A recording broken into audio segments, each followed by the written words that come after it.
everybody, and welcome back to Roundtable Live for today, September 23rd, 2016.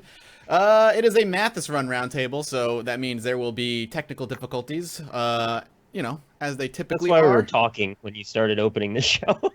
What? What happened? I had no idea that you had actually started the show. I said I was muting you. I thought you just had enough of our bullshit. Yeah, I'm so fucking sick of your shit. So thank you guys for coming by. We have no Bear today. Bear is on vacation in Iceland, learning to pronounce weird words and eat weird fish. So we got Rob in his place to take over. Hey Rob, how's it going? It's going pretty good. I like my picture here. I like the picture for you too. I thought it was Did you good. mock that up for me? Or I did not. I just Googled swag alpaca, and that was what came up. So okay, I was like, like it. So yeah, you the one where he's bug-eyed. I don't know. Yeah. The frame rate thing is something I was mentioning beforehand. For some reason, XSplit and Skype is not working well together. So like I said, technical difficulties whenever I run a podcast. For some reason, something has to break. And Ryan, welcome back from Tokyo. How's it going? Yeah, it's lovely to be here. I miss Roundtable. I actually forgot until about 6 hours ago that we were doing this today. I was like, all right, it's Friday. It's Friday afternoon. We got to get the Roundtable going. So, how gotta get those Tokyo, Madrinas mentions out. Not yet. Come on now. Oh, not yet. Okay, never mind. Tokyo was really cool. Tokyo Game Show, which I'm going to talk about a bit later, I guess is really interesting and very strange from a Western perspective. And there's a lot of stuff there that also, I had no ability to play because it not only appeals to Japanese people, but it is entirely in Japanese. And I always imagined TGS was just kind of like E3, but, Japanese. Yeah, I mean, I guess so, but they like different games than we do. One day, the first 2 days are just press, so it's so easy to play whatever you want to play. By halfway through the second day, I was like, there's nothing else I want to play. I don't want to wait in line for an hour to play Yakuza 6 in Japanese. I already played all the English stuff here, and then all the stuff that's in Japanese but is going to come out in English. So I kind of got to the point where I was like, I think if you're going to go, you really have to be I'm going to play this weird ass VR dating sim, and then I'm gonna go to the VR Maid Cafe and stuff like that if you want to really experience what it's like. Out. VR Maid Cafe. Perhaps you did. Haven't you been to a maid cafe before, though? I have been to a maid cafe, and I would never do it again. Really? What are those? Just one of those, I've experienced it, I'm done? Yep. Almost everybody I've talked to about a maid cafe says the same thing, which is I thought it was going to be weird, and then it was really weird, and there's no reason to go back. So hit me up just because I'm curious. Maid cafes, in my mind, as somebody who's never been to Japan but have heard of maid cafes, you go in and do the girl sit on your lap and shit. Oh my god! No, all right. Mathas, you're so lewd, Mathas. There's I thought it was a lewd thing. No, there's nothing sexual about this. There's nothing sexual about it. So what is it? Attractive young ladies in a maid costume come over and fawn over you, and sometimes they'll dance in skimpy outfits. There's nothing sexual about it at all. No, you're missing the point, Matt. There's nothing sexual about this. You can pay them $50 and then play board games with them in a private room for an hour, but it's not sexual. It's not sexual. You can pay them $50 and go play a board game in a private room for an hour. I actually, by the way, I'm not using that as a euphemism. I believe. No. I'm saying. I'm assuming you mean that dead serious. I believe you go into a back room and play board games with them. I don't think it's a front for prostitution because I think Japan blow you in the back. Well, I think in Japan they have legal prostitution. The maid cafe is just it's edging or something. Or I really don't know because. It's also I mean, I'm being ignorant here, and not necessarily deliberately so, but everybody I've talked to that doesn't get it, which is the camp that I fall into, is why don't you just jerk off? That's what why are you going and paying $100 to eat food that's really kind of shitty and not very good, and then you're getting served by kind of a stripper, but not really? But they're like, no. Just, they're cute. I like cute stuff. I don't know. I'm not sure if it's just that doesn't exist in average North America. Walking into the maid cafe, what was the average kind of customer you saw in there? When we went in there, it was Kate and I. Yeah. And then there was another tourist couple, but they were super into it. They bought a show the whole restaurant, which was equally awkward. And then just one dude just slamming coffees and like working on his laptop. And that's the dude that I want to have a conversation with. Right? The guy who got the Maid Cafe every day for like $8 instant coffee. How was the food? Was the food good? The food was actually terrible. All right, that's unfortunate. Went to the Final Fantasy Cafe, the Final Fantasy 14 Cafe, and the food was okay. Slightly better. Didn't know there was a Final Fantasy 14 cafe. Yeah. I wonder, and I hope this isn't like intolerant or ignorant to say, but I wonder if it's like another higher level of sexual repression where you don't even acknowledge that that's what you're going there for. It's just like, well, no, it's cute. It's just cute. It's just for fun. And inside you're like, yeah, but I'm going to jack off later. But you can't tell anybody that. That's kind of what I thought. I mean, like, there's not, and you can say this about the service industry in North America. Like, there's the waiters and waitresses are usually, you know, like fairly put together, but there's no ugly At maid least on the outside. Yeah, there's no ugly maid at the maid cafe. They're hired for their attractiveness for sure. It's Like very strange. Aeropostale and American Eagle. Exactly. Yeah, I guess they're cultivating a brand.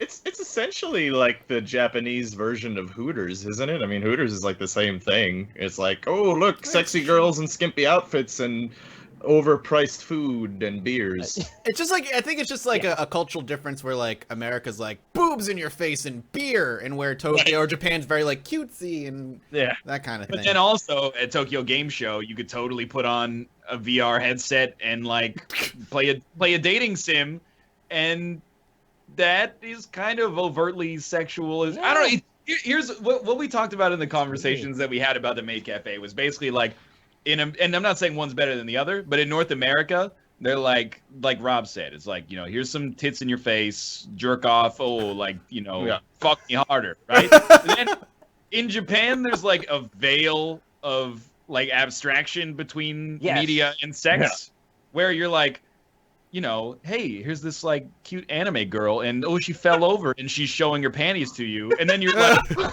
that's like sort of softcore pornography, and they go, no, she's just cute. She's just cute showing off her panties like that, and you're like, it's just weird. It's just unusual for my standards, at least.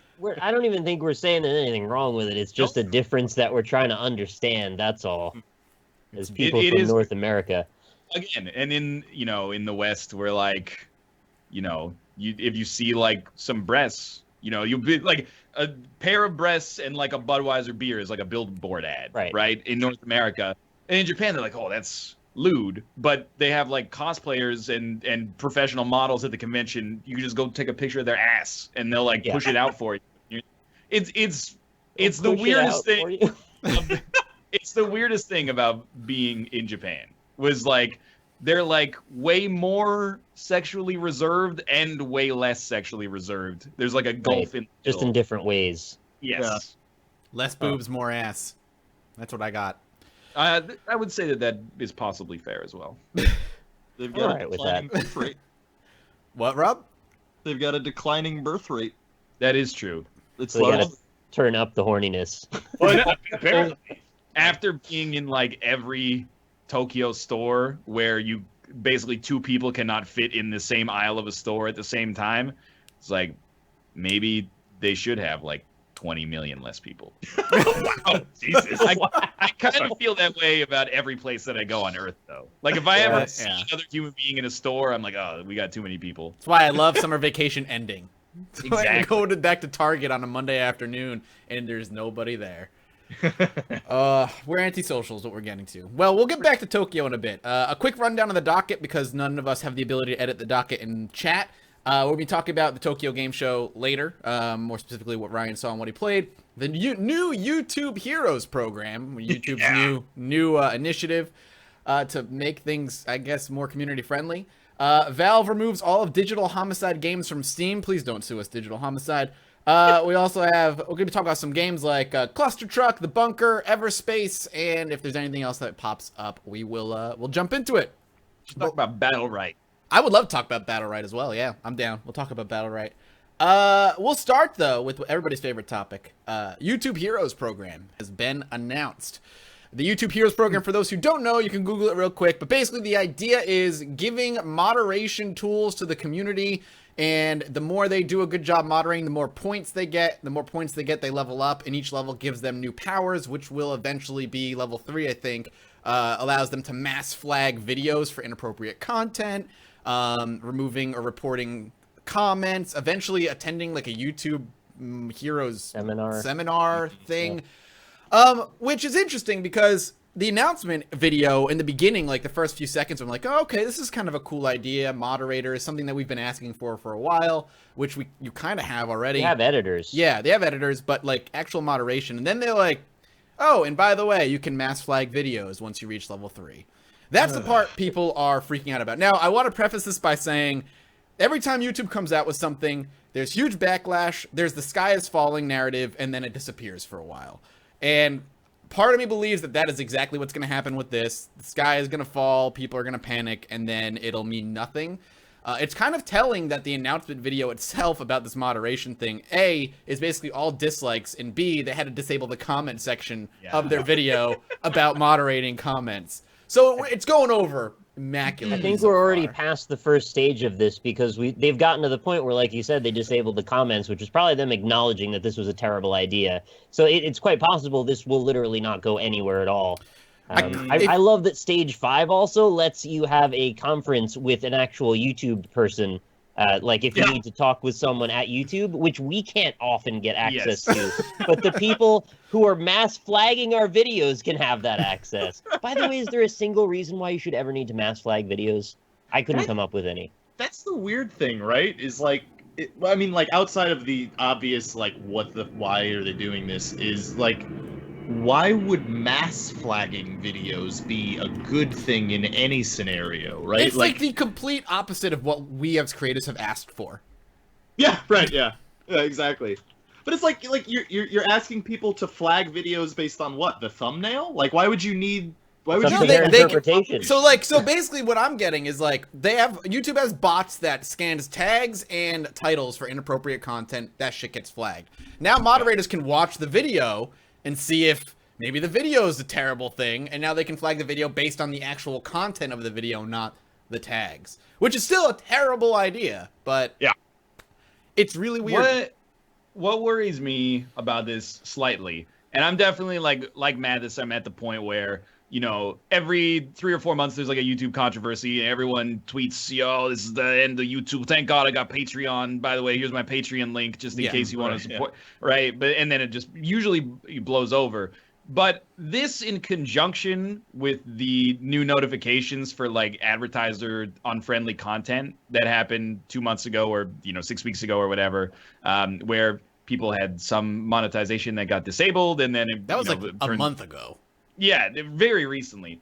We were talking and we were like, well, it doesn't really strike me as the kind of thing that cascades. Like, it doesn't strike me as they run your videos through the algorithm and then anybody can just flag you for like advertiser inappropriate content like swearing. That's ridiculous. Like, in order to automate that process is not technologically feasible, right? Considering many factors. But the fact that now that stuff might be being outsourced or crowdsourced rather is the only part that makes me think like, is that really what they're going for here? Is obviously we can't watch every video to see if there's inappropriate content, but if we could incentivize millions of people to report content that they find offensive, then we don't have to. And all we have to do is review the reports, I guess, if we get enough of them on a video to see. So, I mean, I doubt that it'll come to that, but it seems like a potentially logical extension of it, which is, I guess, frustrating or a little...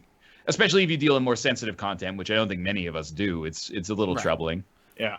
The other issue that I think we all watch Jim Sterling videos, and one point he brought up that I appreciate and kind of like thought about is in order to be a hero, you have to follow community guidelines, blah blah blah. It's one of those like, well, if they're watching over the moderators, why don't they just do the job in the first place and just monitor the videos themselves? Why do you have to who's watching the Watchmen quote? Yeah, we need heroes for the heroes. It comes across as YouTube being like, we don't want to pay anybody to do this, and we can possibly outsource this to free to a bunch of people who will do it for us.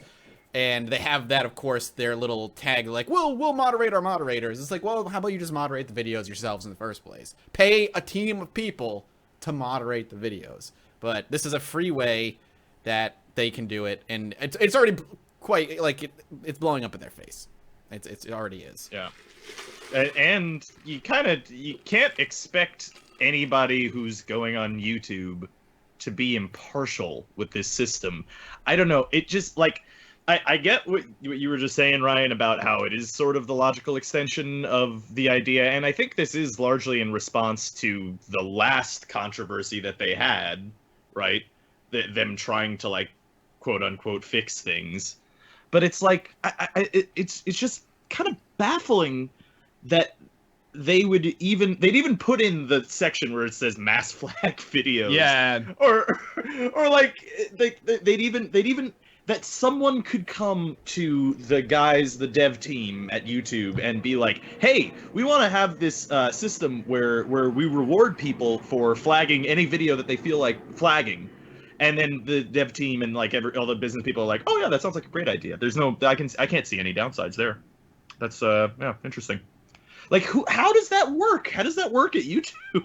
Well, the one have the whole picture, obviously. Yeah, What we never see is, a huge advertising company coming to YouTube and being like, hey, we're paying like, $4 per however many views. And then it turns out that it was running in front of like an ISIS beheading video. So you'd like for that to not happen in the future. And, I mean, I could understand if you run a company that's family friendly, it's still, and this is an overused phrase, but it's still kind of the Wild West. Like, very much is. Yeah, of course. I play a game where like a naked baby shoots tears and there's all sorts of like Christian and demonic imagery and stuff like that in it.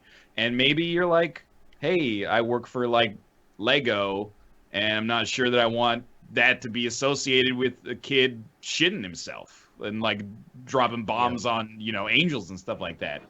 So I think that it's a course correction to make it like a little bit more TV-esque, but it also, from our perspective, seems very ignorant of the way that new media is, in the sense that like nobody cares like what your brand is associated with unless you put out a statement from communications that's like, we hate this, right? We hate this group of people or something, and yada yada. The way they're approaching it to me comes across a little bit more punitive. Whereas I think positive reinforcement, where if maybe a YouTube representative, even if they just do it for a couple of days, they meet with each channel creator or whatever you want to call them, have a little meeting about what their channel's about, what their intent is, review some of their content, and then they get verified or something like, I'm an official content creator of this genre, and then advertisers can have more specific information about what it entails to advertise. They've already taken baby steps towards that, right? With YT Kids, YouTube Kids. Like, in order to be part of the YouTube Kids thing, you have to go through a very, from my understanding, a rigorous vetting process before your videos and your channel is approved to appear on the YouTube Kids pages as well. Meaning, imagine you were watching like a live kids TV show, and then the dude just said "fuck," right? Like that would be a huge controversy if you were watching, I don't know, like Peppa Pig live, and then Peppa Pig was like, "Oh shit," I really fucked up that line. That would make the news. So.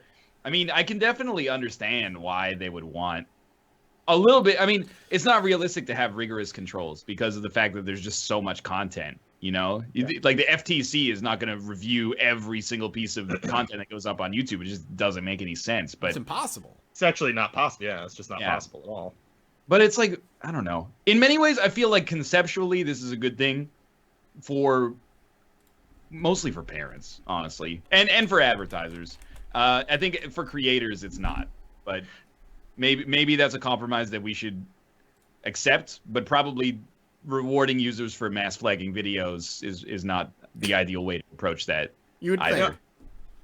Well, on the upside, though, it also does reward community members for providing subtitles for videos, which is actually a legitimate and good thing. Really cool. Yeah. And that's great. If they could encourage that to happen more, by all means, that's positive. You know what's a side thing that's kind of frustrating to me about this is this sort of, it's not a buzzword really. I don't know the name for this kind of thing, but it's like this system, well, like this corporate sort of bowl of Skittles is what you're looking no, at. like for instance, Twitch. When Twitch launched the cheer program, which I think is fine, and actually now that lots of people have it, like everybody's pretty comfortable with it, and it's a pretty I good. still don't like it. Yeah, I mean that's fair, but for the most part on Twitch, people are mostly pretty comfortable with it. But one of the things, in my opinion, that happened there is they were sort of dishonest about what cheering was. Like, you ever really love the streamers that you're watching, and you want to cheer them on and get excited? Yeah. Well, cheer for them with money, and it's like, and it's like that kind of thing is disingenuous, and it makes it feel like you're lying to me. Even if you're not, it makes me feel like you are. And sort of the same kind of thing is happening a bit for me, and this is a completely side thing to every other aspect of this, but like the YouTube Heroes program, when you see the video, it's like this upbeat, happy music, and then be a hero, and it's like, what? It should say, do our job for us. Right, exactly. Like, just call it what it is, and it won't feel like you're being, like, conniving little, you're trying to shake something out of me, you know what I mean? But maybe that's just me. Maybe I'm just, No, I think I agree with you to an extent. Go ahead, Ryan. Sorry. I agree with you in general, but I'm couching this in the idea that I'm not like a public relations specialist, but my philosophy has always been like, you can get away with a lot as long as you're kind of openly honest about it. Transparency, Yeah, like I hate when there's like a controversy and then the way that it's approached a lot now is you just don't respond at all, and then it just blows over. And like, if that's a controversy you don't want to get involved in, that makes sense, of course. But if it's a controversy that you're personally involved in, I think it's kind of a shitty way and a disrespectful way to approach your audience, to either ignore it or to just because people they're smart enough to be like, what do you mean you're gonna reward people for mass flagging videos? Like, nobody's gonna watch that and be like, dope, it's awesome. Right? Like, it's just not it's not something that you can spin as a positive. But I think if you came out and went like, hey, things have been great on YouTube, but the hammer's coming down a little bit because big money's finally getting involved, and they want a little bit more control over not what content goes up on YouTube necessarily, but what content they run their ads in front of. Right. I think people would be like, that sucks, but I understand. But instead, it's like, hey guys, check it out. We got this new program, and you're like, this is not good. Right. We got this new program. We're going to round up all the inappropriate content, and for all of it that you nuke, you're going to get a gold star. And we're going to trust enough gold. We're going to trust the most trustworthy people on the website, the comment section. Exactly. Yeah, you're right. It comes across disingenuous and like they're talking down to you in general. Like, they just don't really have a message other than, we want to create a parallel universe where everything is amazing on YouTube all the time. And the reality of anyone who's involved in it, we know it's not always amazing all the time, and that's part of doing business. So, like, to try and create this disconnect, it's like you're not engendering much positivity from your community that way. Yeah. I see a lot in the chat as well that is like, I thought YouTube Heroes was a MOBA with famous YouTubers. That'd be awesome. Holy shit. Sounds like for about 36 hours I had it confused with the game that PewDiePie's company is publishing. It's called like Tuber Heroes. Yeah, like Tuber Heroes, something like that. So I was like, man, that's crazy. That would be so awesome. It's great for the game accidentally. That he just happened to name it after something that became like a trending topic. Oh, come on now. You know PewDiePie knew this was coming for a while. He probably invented it. Yeah, he invented it. What a jerk. It's just weird, like, to kind of like round out Rob's point before moving on. It's just the internet, in particular, YouTube as a company is fucking terrible with communication. It's impossible to get a hold of them. It's impossible to talk to them. But the internet as a whole and content creation as a whole has recently, over the past few years, really kind of idolized or founded itself on transparency as opposed to like old media, I guess. So the fact, we can do sponsored content as long as we're super transparent about it. Like, everything we do on the internet as content creators, as long as you're transparent, like you said, Ryan, you can kind of get away with almost anything as long as you're like, hey, up front, like, I'm getting paid to do this video, just so you guys know. And when the company that runs the website is being like smoke and mirrors, it kind of goes against what we've been doing for so long now. And it kind of just, I guess, it pisses us off. So you right, Rob, you right. It just feels like you're being patronized is all. Yeah. And it's like, if you just straight up came out and like if Twitch came out and was like, hey, we want a cut of donations, I'd be like, okay, yeah, that makes sense. You're losing a lot of money there. Cool. If YouTube was like, hey, we can't actually realistically moderate all the content on YouTube, I'd be like, well, I don't think this is a good idea, but, you know, at least you told me. But not this cat, like, you're gonna be a hero, yeah, you can be a great guy for, it's just like, come on, man. Yeah. Well, that's YouTube Heroes. We'll see how it plays out. I'm still, you know, of the mind that it's gonna blow over in like 2 weeks and then it'll just not do anything. So that just tends to how YouTube changes go. But we'll see. We'll see. Speaking of moderation, going into Valve, Valve has removed all 53 or 51 of Digital Homicides games. Digital Homicide being a company that has produced or made 50-something like kind of Unity asset flip type games, trying to make as much money as they can on a quick buck. And they threatened to sue 100 anonymous Steam users for bad press, libel, slander, whatever. It was like nonsense. They basically just kind of flipped a switch and went nuts, and Valve was like, they're not going to do that. We're going to remove all of your games off Steam. We're not doing business with you anymore. And I don't know if they're still going through with the lawsuit, but it's the first time we've seen Valve really step in and say, you know, no, we're not going to. Well, do this. the second time. Yeah. What was the first one? Batman? No, paranormal that was- activity. Yeah. Oh, right. Right. That's right. I did forget about that, actually. Second time we've seen them step in and remove games, but this seems to be pretty final because Paranormal Activity through other companies is now back on Steam, I think. Mm-hmm. Yeah. It's still the same company now. They just invited them back, I think. Oh, okay. Probably had some talks. But regardless, Valve removing games. Haven't seen that happen like in a long time. It's interesting to see them take a step in. What are your thoughts on it? Anybody can go first. Feel free. Jump in. I know. Hot water. Asset flipping sucks. Not making games and then asking for money for them sucks. If you don't know what asset flipping is, basically that's Unity store. It's the engine. You can buy assets for, a set amount of money. If you want to purchase a model of a T-Rex and a bicycle, you can go do that. They don't necessarily have animations put to them, but it depends where you go.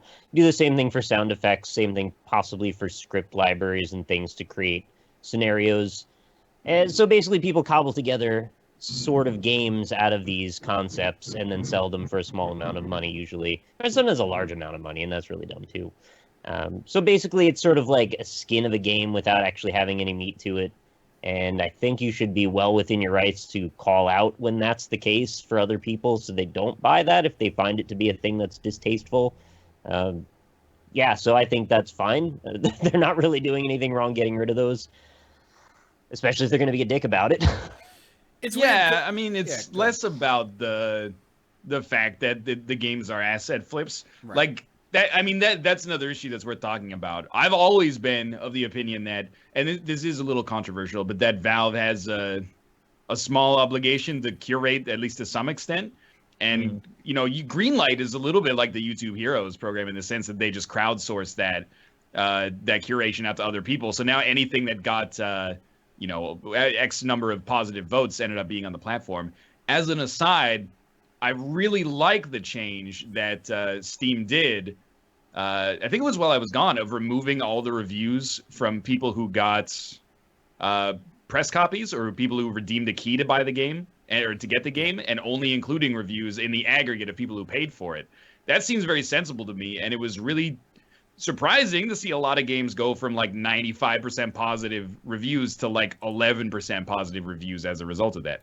But anyway, I think that this is just like, basically at this point, Valve's like, give me an excuse. And it's a really good excuse to have when they try to subpoena your anonymous users for constructive criticism, and you're trying to couch it in the veil of online harassment. But, I think it's a positive change. I think it shows that at least to some extent, Valve will protect its users. And in this case, I think everyone agrees that the users deserve the protection. I mean, in a way, this wouldn't have happened if Valve didn't allow like asset flip games to hit the store anyway.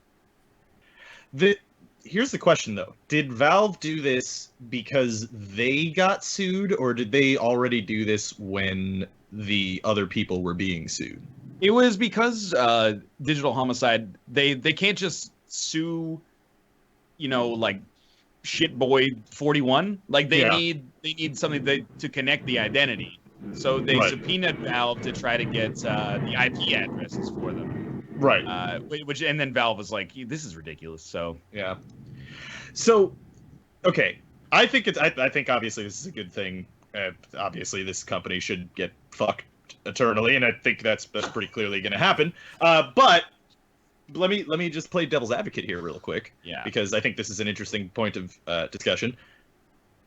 Is it okay or even good for Valve to be the moral or ethical arbiter of what companies on their platform should be doing or shouldn't be doing? Because this kind of opens up the floodgates in a way. Not that it's a negative thing, but it does kind of open up the floodgates that they can say, well, I don't like what this company is doing. You're not allowed on Steam anymore. Isn't this an exception, though? This is sort of like beyond reasonable, right? Probably, if they're going after individual users for reviews, like, is anyone questioning that people should have a right to post their opinions about the game? Because that's fundamentally what they're upset about, right? The fact that people are harassing them by posting negative reviews. So why would they have recourse to be able to do anything about that? And if they disagree, then they fundamentally disagree on the terms of their business relationship. Henceforth, why they wouldn't want them on their store. Yeah, that's actually what I feel as well. Is like, if it would be a different thing if Valve was like, you can't be on our store because you're like a Republican. That would be really messed up. I think people would be up in arms. Yeah. But because this is specifically like they are antagonizing our users, then I think that gives Valve like a pretty defensible shield to put up and just say like, maybe they have wanted the Digital Homicide games off of Steam for a while. Maybe that's actually been something they've been interested in doing. Now they have like a great excuse to do it because they can't possibly be seen as the bad guy in this situation, I think. Yeah. Mm-hmm. I just wish, like, to a degree, I agree with some of the people in chat that were saying like, this wouldn't be a problem if Valve curated their goddamn store in the first place.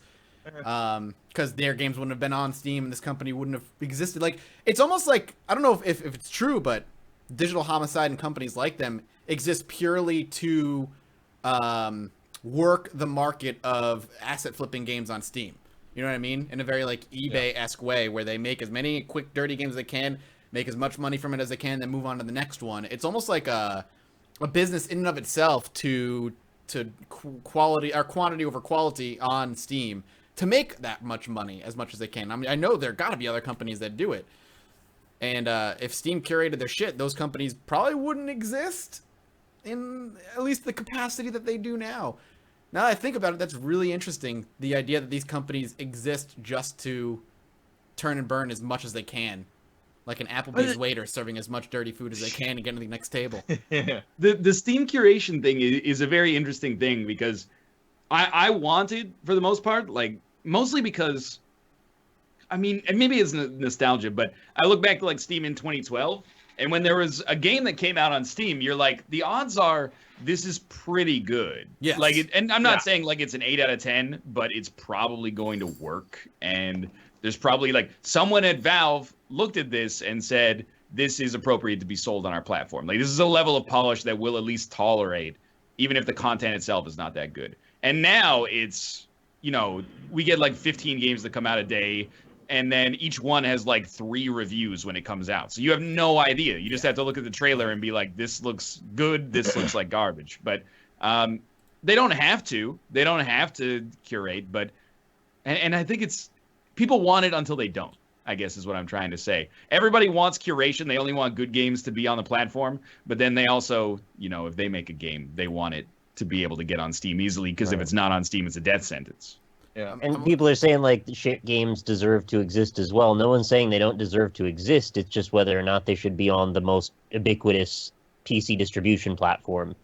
I mean, before Steam became this mega giant that it is, there were plenty of other sources to get indie games, only they all consolidated and sort of folded in favor of Steam now.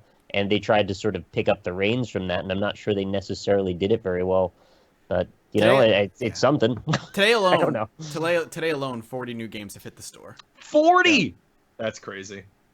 I mean, to a large degree, I mean, the reason that people moved onto Steam is the same reason that people will get upset over YouTube things or like Twitch things and be like, we're moving a hitbox, and then nobody ever does, is because at the end of the day, you've got the audience on YouTube and Twitch, and you've got the audience on Steam, which is important. But the thing is, they do a small amount of curation at least, right? Until like maybe a year ago, they didn't allow anything porn or porny related stuff on Steam, although now it does seem like they do.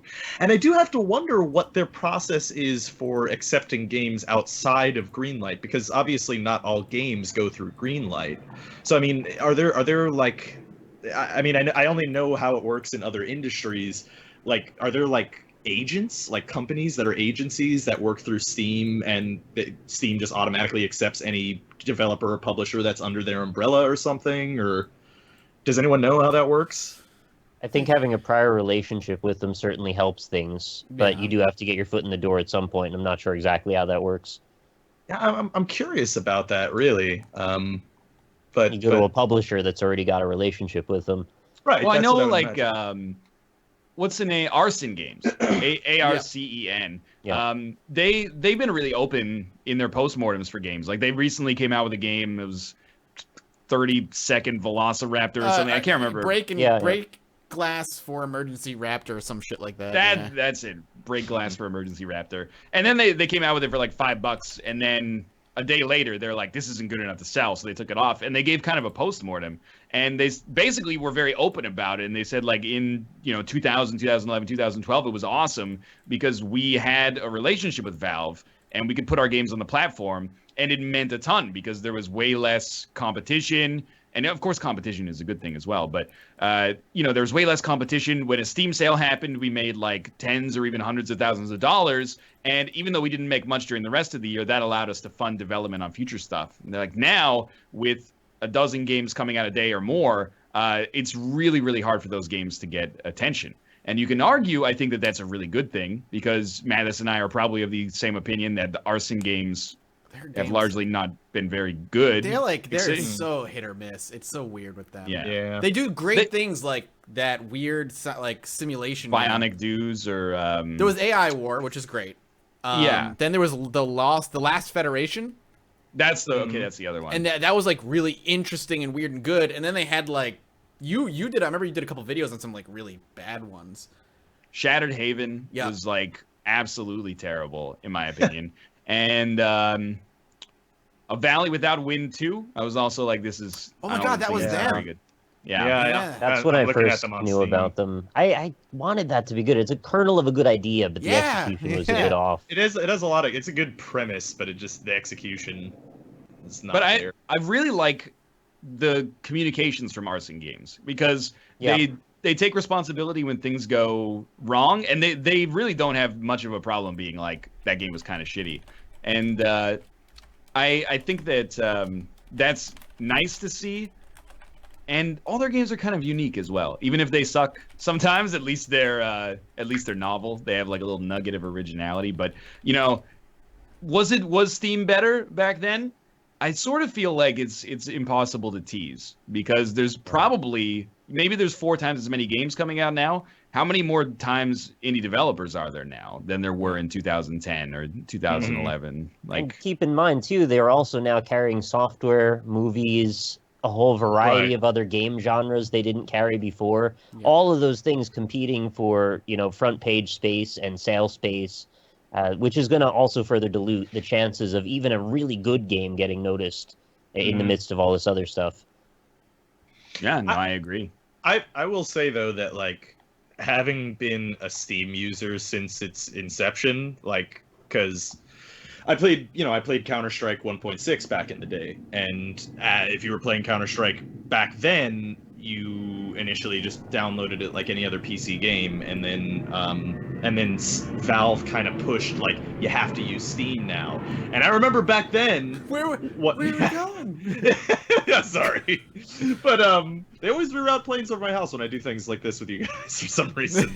But anyway, yeah, no. So but back then, like, everyone was pissed off by Steam. Everyone fucking hated it. And in fairness, it wasn't just because we were forced into this DRM before DRM, but it was also because it was a shitty program. Like, it was like really bloated, it was memory leaky, and it was awful. But I mean, having the convenience that Steam has provided has overall been good, and I think it is a good thing that there are 40 games coming out a day. Maybe it does mean that some things get lost in the rough, lost in translation kind of stuff, but having that level of choice is good, I think, overall. And to have a platform that people who can just pick up a copy of Unity or Game Maker or whatever and make a game and be like, hey, here, you see if you want to buy it. Like, that's a good thing, that there's going to be a captive audience of like millions of people that can just see it right there on the store page. Do you browse the Greenlight page, Rob? Sometimes, but not always. That's where those people end up. Yeah, a lot of people that's are seeing true. them. No, like once a month, I'll go through Greenlight and look at anything interesting. But but yeah, for the most part, you're right there on that one. But I'd rather look at GameJolt or itch.io or something and find some really out there shit instead of like usually what Greenlight ends up being, which is like 2 or 3 really good games and a pile of stuff that like and it's like sort of creative but also mostly just designed to appeal to the mass. I would prefer just go totally off the rails if you're gonna, but that's an incredible generality I just made. I feel you on that. Yeah, I'm with you. I'm with you, Rob. I think there is like what me and Ryan said to the whole idea of curation. There's like a good side and a bad side. Just I guess it's debatable which one is more than the other. Like, is it more good that there's very little curation, or is it more bad? That's a debate I think we'll keep having until. And well, as long as Steam keeps things going the way they're going, I guess. Right. Can't they just have a tag for shovelware? Just once you've gotten below a certain threshold, just like tag YouTube, tags are community driven now. Yeah. Man, that happened a while ago. Yeah. Mm-hmm. You can tag something shovelware. It's mostly been good outside of the only tag that I ever search for is multiplayer, and for the most part, it's like it works where the multiplayer means it has online multiplayer. Yeah. But then sometimes it'll be like multiplayer, single player, co-op, local co-op, and it's like I have no idea whether this has online multiplayer or not. And it's like a toss-up whether or not it does. Yeah, I feel like they almost try not to let on sometimes when they don't have it intentionally. Yeah. Really minor change should be like right now, Steam has a multiplayer tag, and I'm not talking about the game tag, but in the description on the store page, it has like a multiplayer badge. Yep. Multiplayer means local multiplayer or split screen. Online multiplayer is the second badge. Oh, it should just say local multiplayer. I think that should be reversed. I think multiplayer should mean online. I think that in today's day and age, that's probably how most PC users would originally conceptualize multiplayer, and then there should be like a second badge that's like split screen or local. Yeah, but minor UX change. I agree with that. That would stop situations where we buy games and then go, oh, multiplayer just means if you have 4 controllers plugged into your PC. You can have a third category for multiplayer online that actually works. Right, yeah. Multiplayer, online multiplayer, but actually functions at all. You need to reroute the proxy settings of your hard drive to... Oh, that's another thing. If it requires port forwarding, that should be in the doesn't work category most of the time. Yes, that's multiplayer cost out. If you have to get Hamachi or go to like 192.168.1.1. Oh God. Well, that's Valve and Devolver Digital, not Devolver Digital. That other digital homicide or whatever it is. I doubt. Maybe they'll show up as a different company later on down the line. Who knows? But they're gone, and I think we all can agree it's a good thing that they're gone. Yeah. All right. Well, before we dive into actual games, let's do the TGS rundown, Ryan. Let's talk about what you saw, what you liked, and how many anime boobies you got to fondle in VR. All right, let's do games super quick. Okay. The first thing we played at TGS was actually something that we played the day before we left for TGS on Kate's stream. Okay. And it's called Tricky Towers. I don't know if Nick is familiar with this. No, I've heard you mention it, but I still haven't looked at it. Tricky Towers is dope. it is online multiplayer that actually works, and it's basically competitive Tetris with a physics element. So the goal is basically, the vanilla mode is that it's a race to build your tower as high as possible to cross a line, and you're using the Tetris pieces to do so. But there's physics that apply. So if you set them up askew, it can have a lean, and then you have to like try to build up in the other direction to get it to get right, and it can all collapse. And they don't really they don't stick together the same way they do in Tetris, like a block. They're all independently acted upon by physics, which is really cool. And there's power-ups, and you can bomb your opponent's side or give them like an ice block that makes it impossible to stack things on top of it, blah blah blah. And then there's also a puzzle mode where you basically get like kind of a jigsaw puzzle piece, and then you build off of that puzzle piece, and if you cross the line, that's okay. But the goal of the puzzle game is to get as many pieces stacked up as possible. When you cross the line, that's the maximum number of pieces you get. So you try to build as wide as you can without tipping over your tower, but don't build high, because if you build high, you can't build as long. It was really cool. Tricky Towers, I think we should play it on the NLSS. I think people will like it. Kind of like a quaint online multiplayer game that actually works, and it's a lot of fun. I like Tetris. I'm down.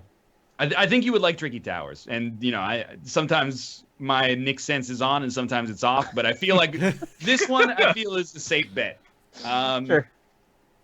We on the second press day, I played like everything Square Enix had at the show. So I played Final Fantasy 15. I was like, seems cool. The combat was nice, and the game looks all right. Although it from like a Witcher 3 on PC standpoint, it doesn't look that good on the PS4. And the loading times were also ridiculous. Like the loading times. Final Fantasy 15. Yeah. The loading times were like. It was like playing Final Fantasy 7 on PS1. It was like a minute, 2-minute loading times. Holy to the shit. Point. Yeah, sometimes I thought God. that the PS4 Holy actually. shit. Oh. Okay. How so- often did you have to zone though? Was it frequent or? It started with like maybe like a 15 to 20 minute cutscene. Right. So after that, it loaded in the world, and maybe that's what took forever. Apart from that, it seemed relatively seamless. But Oh, cool. there's also I can't recall specifically if whenever you have like a quest cutscene, if it just goes back into the world, or if you have to go like black screen now loading. Yeah. I mean, if it does it sort of like GTA 5, where it's just one really long load at the beginning, I'm kind of okay with that. Yeah, But if same it's here. like a ton of loads, that gets real annoying. Like Yeah. Dark It seems- Souls. I actually. think I Or think it was more Bloodborne, I mean. on like the Bloodborne side actually. But not so rough. good. We'll see. I don't know if I'll actually play it when it comes out, but I don't mean, think I I'm feel gonna. like I will. half the draw, maybe even more than half the draw, is like the cinematic nature of the games. And I'm not, for Yeah. once, I'm not using that as a joke to say that it runs at 30 frames per second, but like that's like you want to get invested in the characters, and Yeah. you're like, oh, this cutscene looks beautiful, right? That's part of it. The demo is in Japanese, so for the first 20 Right. minutes, I was just kind of like tapping my foot, like, I don't know, maybe this is good, maybe Uh. it's horrible. So I like I the can't premise really- though. I'm very excited for it actually, which is not a thing I say often about Final Fantasy games. 12 was my last favorite, and I feel like this one has potential to be decent. Like the premise, as far as I understand it, is it starts out as like a road trip, right? And you're going across the country and get into all sorts of hijinks, and then you end up on your grand quest somewhere along the way. And that to me appeals to me somewhat for some reason. I'm with you. I think the I'm gonna do story it. is appealing for me. The world is interesting for me. I like the idea of the world. It brings back Final Fantasy 7-ish memories with like modern technology but Yeah. magic and stuff. My issue is that it's on console, which will require me to actually like go in my living room and play a video game on TV when usually I just don't do that. And B, I'm still plucking away at like Witcher 3. Like I still plug like an hour or two of Witcher 3 every week. It's like another huge RPG. Yeah, I don't have Yeah. the time. I'm kind of in the same boat. And the combat was good. I think the best thing that I can say about the combat though was like it isn't just Final Fantasy turn-based like ATB. Like Is it's it Kingdom Hearts like? It's actually we played Kingdom Hearts 0.2, which is another thing I'll get to, What? but yeah, I know.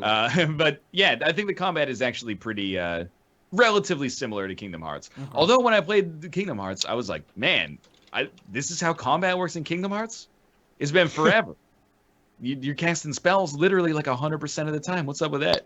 Anyway, yeah, so 15 seems it seems cool. I'm probably not going to play it, but I'm more interested in playing it after doing the demo. At least. All right. Just wait for United Flight 7-3 over. Sorry. Miracle on the that's Hudson. Then Sorry. I played Worlds of Final Fantasy, which comes out in October that in cutesy Japan at one? least. As the cutesy one, you can go back and forth between like the chibi versions of the characters and more like modern Final Fantasy styled versions of the characters, and they have different abilities, and you get pets basically that you can summon, and the pets level up and have different abilities. I don't really know what was going on in that game. So it's like Pokemon? They made a Pokemon? It is and it isn't. Like, the Monster Hunter is coming out with a game, Monster Hunter Stories, that is Pokemon. It's like, they're like, we got a colorful cast of monsters, let's make Pokemon. That seems like a great idea. That seems like an idea that could do really well. World of Final Fantasy, I don't know. It was like half Pokemon, but also driven by the characters. Like, you don't just attack with your Moogles or whatever. You also can do like sword attacks yourself. So I was like, I don't know. I was 50-50 on it, but I don't think I'll play it. But it seemed like all right, I guess. And then I played Kingdom Hearts. I'm sorry. Every time a plane noise just happens. 10 seconds after. It's, it wasn't like this all day. As soon as we start on the Skype call, it's just all of a sudden. That's funny. Yeah. All the planes are landed. We played Kingdom Hearts 0.2, which Yeah, what the fuck? yeah, no, like literally, there's two lines for Kingdom Hearts. One is 2.8, whatever it's called. 2.8 final remix, HD final remix, whatever. Final prologue or something like that, which Yeah. is such a great name. Like the final prologue. Until we can start the damn game. Yeah, we're getting there. So hear me out here. One line was for Kingdom Hearts 2.8 final prologue. Final The other chapter one remix. was for Kingdom Hearts 0.2. And I was like, what the fuck is Kingdom Hearts 0.2? And I Googled it while we were in line. Kingdom Hearts 0.2 is the brand new part of Kingdom Hearts 2.8 final prologue. So They took So two they off took for the point two.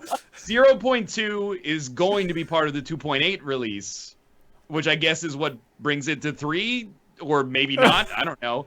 And so we were lined up for the part of 2.8 that is new instead of just the remastered Everything 2, else. 2.5. I think it's hard 1 to and explain. 2 and everything else.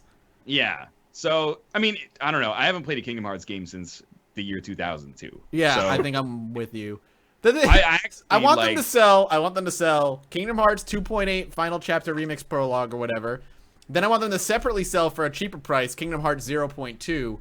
Then I want them to sell Kingdom Hearts 2.6, just the older games without the newer stuff. And then people will be like, well, I don't need to buy Kingdom Hearts 3. I already own Kingdom Hearts 2.8 and Kingdom Hearts 0.2. Isn't that what Kingdom Hearts is? Like, and actually, like, I was trying to explain this because, like, if you're a Kingdom Hearts super fan, that's cool. Like, that you're into it. But I also have to say, like, they go like, you don't understand. This naming convention is like a little silly, but it makes sense. And you're like, no, you don't understand. If they ever want new people to play Kingdom Hearts games as adults, they need to just call it Kingdom Hearts 3. They need to stop doing this 2.8 fraction shit and just be like, this is Kingdom Hearts, the definitive collection or something. Like, Right, that's to say, why can't you do Kingdom Hearts Definitive Collection? Boom! Everything in it, a new person can go, that's everything I've missed out on. Let me play it. Why do you have to be like I want to express that we were in line for the game and didn't know what game we were in line for because the names are so confusing. We're like, we're about to play this, and I can't figure out what game we're about to play because it's like the worst name you could possibly come up with.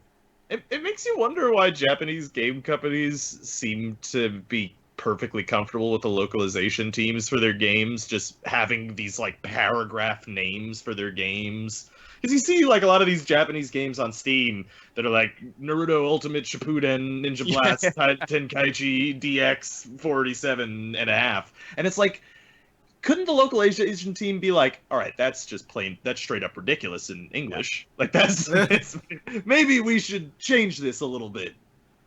At least with Final Fantasy, they're like 10, 10-2, 13, 13-2, 13-3 done. Yeah. Well, there's also spin-off games too. Yeah. True. Those I think, like, from a conceptual standpoint, the second somebody was like, okay, we're going to call this game Final Fantasy X-2, and then you'd be like, well, why don't you just call it Final Fantasy 11? They'd be like, well, no, you don't understand. That's the online. Final Fantasy 11 is another game that we're making at the same time. This is the direct sequel to 10, but 11 is not it. 11's an MMO. So we have to call it 10-2. I'd be like, you know what? Take a week and just come up with something. Then there's a relationship between 11 and 14 where they're both MMOs but not sequels to each other, which is also mind-blowing. You could just be like Final Fantasy X Yuna story. Done. You just be like, Yeah. It might not be easy or elegant, but we have to come up with a better solution so that we don't commit to this 10-2, 13-2, 13-3 bullshit. Like, this is just, it's not a convention that most people understand on first blush. At least, like, we understand it because we're in the industry. I forgot the DS game for Kingdom Hearts was like Kingdom Hearts 358 over 2 days. Yeah, there's Dream Drop Distance, which is a pun because it's 3DS. Yeah. And then there's 358 over 2 days. Yeah. Can we 358 get a over 358 over 2 days? Capcom presents Kingdom Hearts 358 over 2 days, cross Star Ocean Integrity and Faithlessness. 2.8 final remix prologue HD. Final ultimate HD remix prologue. DX 1080p. And a half. God. Play symbol YouTube clickbait. I mean, we played it, and it was Kingdom Hearts. It was Kingdom Hearts. I'm not gonna like out of all this kid with a key. Yes. Out of all the stuff that we played from Square Enix, Kingdom Hearts 0.2 or 2.8 for that matter is the one that I'm like 100% not gonna play because it's Kingdom Hearts needs to for me as a not super fan, they just need to come out with Kingdom Hearts 3 and have it be good. And then I'll be like, if that's great, I'll check it out. But there's no way I'm going to jump. It's like jumping into the Lord of the Rings franchise with the Silmarillion. Like, it's like, you know what? Those movies seem great, but I'd really like to completely neuter my interest in it by reading like an 800-page Old Testament about where Aragorn's balls came from. This doesn't. As someone who's not already invested, that game has nothing to offer anybody, I think. The question is, like, I'll be curious, when Kingdom Hearts 3 comes out, can someone like me who only played 1 and 2, like, play it and be like, okay, I can follow the story? Or is everything from all the side games, updated and everything going to be jammed in and referenced in 3 where I'll be like, I don't fucking know what's happening? That's my worry. It's like you missed 3 years of the NLSS and we're giving you a pop quiz on the memes today. And if you're not on, you're getting off the train. Yeah. Well, I feel like if you take 13 years off from a main series to make side stories, everybody's like, no, you cannot play 3. Great. The next main story should be like a jumping in point. I hope. Well, you would think. Otherwise, unless it's actually just, and I think Square Enix has a bad track record for doing this. They're like, that thing was super successful. Let's milk it for like a decade until like enthusiasm hits an all-time low, and then be like, hey, remember those characters from when you were 14? We're gonna give you the next chapter, and people buy in, and I think that's fine. Like, I think that's okay. But I wish that they just made Kingdom Hearts 3 in like 2007 when people wanted it the most, instead of like all this. But anyway, when I had time to play it back then, I also don't want to punch down because Kingdom Hearts gets, as a franchise, it gets derided a lot, and I think a lot of it's deserved. And if you're a fan, you're probably like, stop, leave Kingdom Hearts alone. But I say we let him go. I can't understand where I fall on Kingdom Hearts. I want to like it, and I enjoyed the first one, but ultimately it's a JRPG about a kid fighting with freaking Disney. Yeah, it's so weird. I never played it. The young me was like a super fan for like 1 and 2. I fucking loved it. The secret endings, I'd read about it. And then I like got older, and now like the older me's like, that shit, like, that's dumb. Like what they've like all of that, like I understand why younger me loved it. I there's still a part of me that would enjoy it. But all the shit that happened in between, I was like, I don't care anymore. I don't need to learn about Ventus and the Terra and the Fire it turned one into the Matrix, didn't it? Well, it got very Kojima in its story. It got very Metal Gear. Nano machines. Okay. It just got like so. It's very much like Ryan said. They're like, man, this made so much money. What can we do with the story to make it just go forever? And they just like fucking went nuts and retconned things. They bleached it. Yeah, exactly. It's ridiculous. So, whatever. What else did you see, Ryan? So this is not really from an industry standpoint, but they had the new Final Fantasy 14 patch there, and Kate is like a super fan for Final Fantasy 14. The PvP thing there and lost? Yes, but we're gonna get to that story. I remember because the tweet blamed everybody but her. Again, the Thursday and Friday were just press, so it was only other people that had press passes, which was really nice. And then we're like, man, why is this conference center so big? There's nobody here. And then like Saturday, the lineup to get in was literally 3 hours long. We're like, okay, that's why. Because 200,000 people come here on Saturday.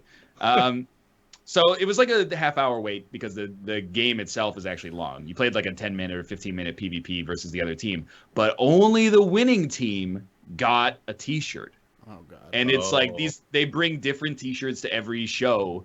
So if you really want to collect them all, you gotta win, and you gotta be at the show. So what I'm getting at is like this is a souvenir. Like it's a highly prized souvenir. Kate went through once, she lost. Whatever, it happens. We go eat lunch, and she's like, why don't you go do something else? I'm going to go through the line again to try to win. It's like, I really can't stress enough that there's very little to play at TGS if you're not someone who speaks Japanese. Yeah. So she's like, she went through it again, and she lost again. And I was like, okay, I'll tell you what, we're coming to the end of the press day. I'll line up with you, because I've never played Final Fantasy 14. Moreover, I've never really played an MMO. Oh, no. So what we should do is just get up there, and we'll go on different teams. Oh, you're going to neuter the other team. Voila. One shirt, guaranteed, right? But then the dude who's doing the briefing is doing it in Japanese, and I missed my window to get on the other team. So we were on the same team, and we're like, oh, fuck. This is a huge problem. And then I totally smoked it. Turns out the game's real easy. We never even came close to losing. We just dominated the other team. We got 2 shirts. Oh shit! What were you playing? What class? I was playing the Scholar class. So like a mage, basically. It was just a healer. You jumped into an MMO having never played that MMO or many, if any, MMO before, and played a healer in a raid tense situation and managed to win? That blows my mind. I'm not gonna. That blows my mind. I told Kate, I was like, just turn it. She pulled up the quick bar, and there's like 40 spells, and I was like, not conceivable. Yeah. I don't know. Give me the top one. Yeah, I was like, you know what? Dota me here. Give me 4 spells, and then she gave me 4 spells, and she's like, okay, use this one when your teammates are low on HP. Use this one when one teammate is really low on HP, and then just use these 2 whenever the cooldown's up. And like, if ever anybody we got this. You can do it. If anybody ever attacks you, just run away. And then that's pretty much what happened. I was like going in there and just healing the tanks, and then someone would attack me, and I just do the ring around the rosy around a wall for like 45 seconds, and then get annoyed and go attack somebody else, and then I just go back and heal. And it works. It works. That is absolutely. So if you want to pick up Priest, join my guild. I tank in WoW, so if you want to be my healer, jump on in. Just buy a 100 boost, and just there you go. Dude, you guys could pull me into WoW again if we all joined a team and started playing together. Oh man, I'm ready. Bring it on. Works. They released the first raid last week. That. The new raid started last week. Never do that. Don't tempt me. They did someone did this calculation how much gold you need to spend to do the mythic difficulty raid for the new raid, which is the hardest difficulty, and you need over 500,000 gold and potions to get through the raid. Is that a lot? That is a lot. Well, actually, this is sort of unrelated, but kind of tangential. WoW went the Eve route, right, recently, and you can pay for your subscription with gold now in game. Yes, you can. Yeah, you can buy 30-day subscription coins with in-game gold. That's interesting. Kind of awesome, actually. Yeah. Well, I mean, that's cool. I've MMOs. always wanted to not pay for WoW, but be able to play WoW, so that would be a good way to do that. You probably only That's need to fair. farm hours at a time to Yeah, afford It's, well. it's gonna be one of those things where like, if you just worked for like an hour, you could pay for your month's subscription. Yeah, I know. Or I you could know. work in game for like a. You're 12 right. hours, You're but- 100% on that. Yeah. Stupid thinking. Honestly, that's what I played at TGS. TGS. There was also, it was so great because they have like a mega booth. It's not called the mega booth, but it's an indie section. Nobody, at least on the press days, nobody there. It's such Really? a foreign sight. We go there, there's like 30, 40 indie devs just on their phones. Nobody's walking. Like people are very, I guess, reserved, so they don't want to. They'll want to like walk up and watch the trailer for your game, but it takes like an extra step to be like, you know, give me the controller and I'll play it. So we just me. mainlined, like, we probably played like maybe 6 or 7 indie games in an hour, which was awesome. That's great. At PAX, it's like an hour per game, or at least half an hour per game. So it's a huge difference for sure. And we played some indie stuff. Like actually, probably the best game that I played at the show was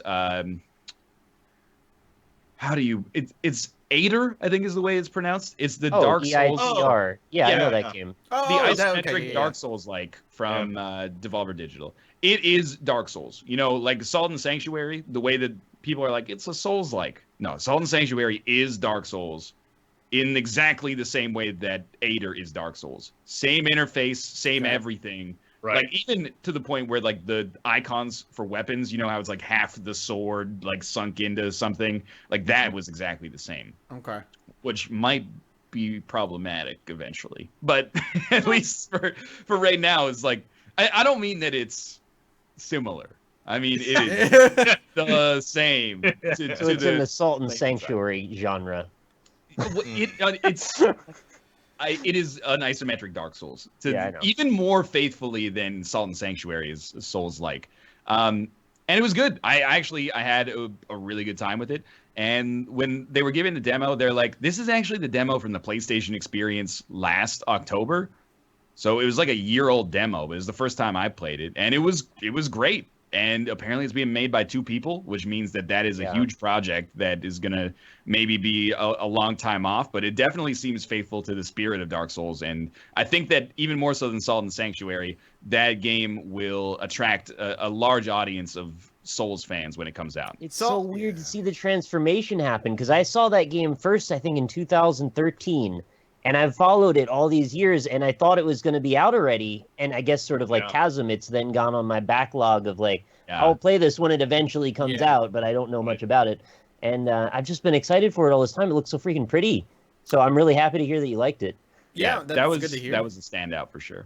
There were people on YouTube who actually had the demo. I think that same demo that you played. So it's. Yeah, I don't think they ever sent me anything either, but so I mean it was playable. The thing that I did see, and I actually I want to ask you to confirm this or not, is it very limited on the weapons? Because it seemed like it had sort of Diablo-y almost weapons. Like that's the biggest departure. And yeah, it has like instead of Dark Souls, where to the best of my knowledge, every like weapon names they define the stats. So if you get like a broken short sword, every broken short sword has the same attack power. This has like one level of enchantment or something where you can find a short sword. Let's just call it a bastard sword. You can find a bastard sword that is strictly better than another bastard sword. It could give you like +1 stat in an area or something like that. Right. So it definitely has an element of loot, I think. Yeah, which is interesting, but then at the same time, in the demos that I saw, it seemed like there were only like 3 weapon sets, and every weapon that you kind of picked up in those departments were all kind of the same in their powers. And not that Dark Souls has that many different move sets for weapons either, but I mean, you know, that's what it seemed like to me. So that was only like a potential future problem area way down the line, maybe, I don't know. So I just literally I started the demo and I played one life for like 14 minutes. So I didn't see like anything more, I guess, more granular than just mechanics, like basic mechanics stuff. But But I will say, like, archery was really strong because That's good. the arrows that you shoot, you can pick up again even if they hit an enemy. Oh. Nice. Oh. So it basically became like, if the way that you handled Dark Souls 1 was hitting an enemy with an arrow and then kiting them and then just fighting them one-on-one, it was actually, like, at least in the demo, it was even easier than that. Because there'd be, like, 2 enemies, you just fire, like, 3 shots at one, kill it, melee attack the other one to death, and then pick up the other 3 arrows to use again. That But sounds fun. Yeah, that sounds pretty I'm cool. into it. Like, Yeah. I'm totally in for another Souls-like game. Sanctuary never grabbed me. I played it. I didn't really like a lot of its mechanics, but I've seen Ader. It was beautiful from what I've seen. I feel like I've seen at least pictures of it or in motion for years now. Yeah. So I'm I emailed them and they said they added me to the press list, and that's the last I heard. Yeah. so yeah. That was a Fingers year and a crossed. half ago. Because I love Dark Souls 3, and I was itching for more Dark Souls-like games after. So and, awesome. well, I was waiting in line. I played a lot of Hearthstone. nice. And that game is in a really bad spot right now, competitively, because one deck is just like heads and tails above everything else. So That happens with Hearthstone like every few months. yeah, this is like really bad though. Like oftentimes people on the Hearthstone subreddit, and they're angry like at everything always. yeah. But Yeah. they're like this is actually the worst the meta has ever been. And like one deck crushes everything, but you can build a deck that counters that deck. But that means like 1 out of every 3 games you're gonna have like ruin someone's day, and then the other 2 out of 3 games is just gonna be 50-50. So Yeah, that sucks. so I built the shitty, like, the deck that everyone hates because it's super good, and I've just been rolling face with that. It's been a great time. Oh, Hearthstone. Hearthstone is just one of those games where, like a lot of Blizzard games, it just doesn't know if it wants to be competitive or casual, and tries to do both. Like every Blizzard game. As I said, like pretty much every Blizzard game, yeah. Yeah. They just need to, like, in my opinion, they need to be faster with nerfs. Like, the deck, the Shaman deck is just stupid right now, and I mean, I don't want to get too into it because it's one of those conversations that's very insular, and if you don't play Hearthstone, you don't care. Right. But effectively, there's like a 1 mana 1/3 that gets stronger when you play overloaded minions, and then there's a 4 mana 7/7 that overloads. So by like turn 3, you can have like a 7/7 and a 3/3 or a 5/3 on the board, which is just ridiculous. And then the opponent just goes amazing, and they concede, and that's win that deck. And if they keep playing, you just hit them in the face, and then they die. They go down to like they go from 30 to 11 on like turn 4, and then they concede. So that game's fucked right now, but it's a great time if you're okay with playing Play Magic, man. shitty Magic tryhard. the Gathering online. Dude, I'm super excited for Kaladesh. Like, that said, as long as I've been back into Magic, which is around the same time that you got back in with Origins, Yeah. Kaladesh is the set that has excited me. Really? Or the set that's excited me the most. That looks really cool. But I digress. So that's it for your TGS talk? Yeah, more or less. All right. Well, now we're going to get into some actual games then. I'm going to throw it to Rob and Nick first and talk about Everspace, because I have not played Everspace. I have a code. I have it on Steam. I haven't played it. But you seem to like it, Nick. Rob, you've played it, I think, as well, right? Yep. And did you play Everspace at all, Ryan? No? All right. Nick, what is Everspace? You're missing out, Mathas. You got to get on this train. This I'll is get leaving on the it. station right now. The Oh, final shit. station awaits. The final state? I love the final station. All right, so we're dealing with a game here that essentially takes a bunch of sort of disparate concepts and puts them together in a fun way. We're talking a little bit of Star Fox. We're talking a little bit of 6 Degrees of Freedom, like Descent style gameplay with really tight controls. We're talking a little bit of Rogue Legacy for the way the death system works. The Basically, progression you run, system? Yeah, the progression system. It's got a procedurally generated chunk of different space areas Cool. that over time you add up, you grab resources. When you lose that run, you end up putting a bunch of points into different talents, which then gives you a better chance of surviving on the next go. And it's got a little bit of a very minor, maybe FTL influence in that there's some sort of emergent moments that can come up based on what you do. But the game is absolutely stunning. One of the prettiest space games I've played. And I believe it hits that sweet spot of what people wanted out of the No Man's Sky space exploration moment, where it's not about exploring planets, it's really about more dogfighting and just really fast, intense combat with a good degree of variability, a bunch of different things you can discover along the way, and just a beautiful landscape as well. So my experience with it so far, I think I've played about 3 hours, maybe a little more than that. And I haven't survived for more than the first sector, because the way the game is broken up, it's got like a branching path system where you can go through maybe 4 or 5 different zones. That leads you to a sector gate that sort of like takes you down a floor like in Isaac, or takes you to the next area.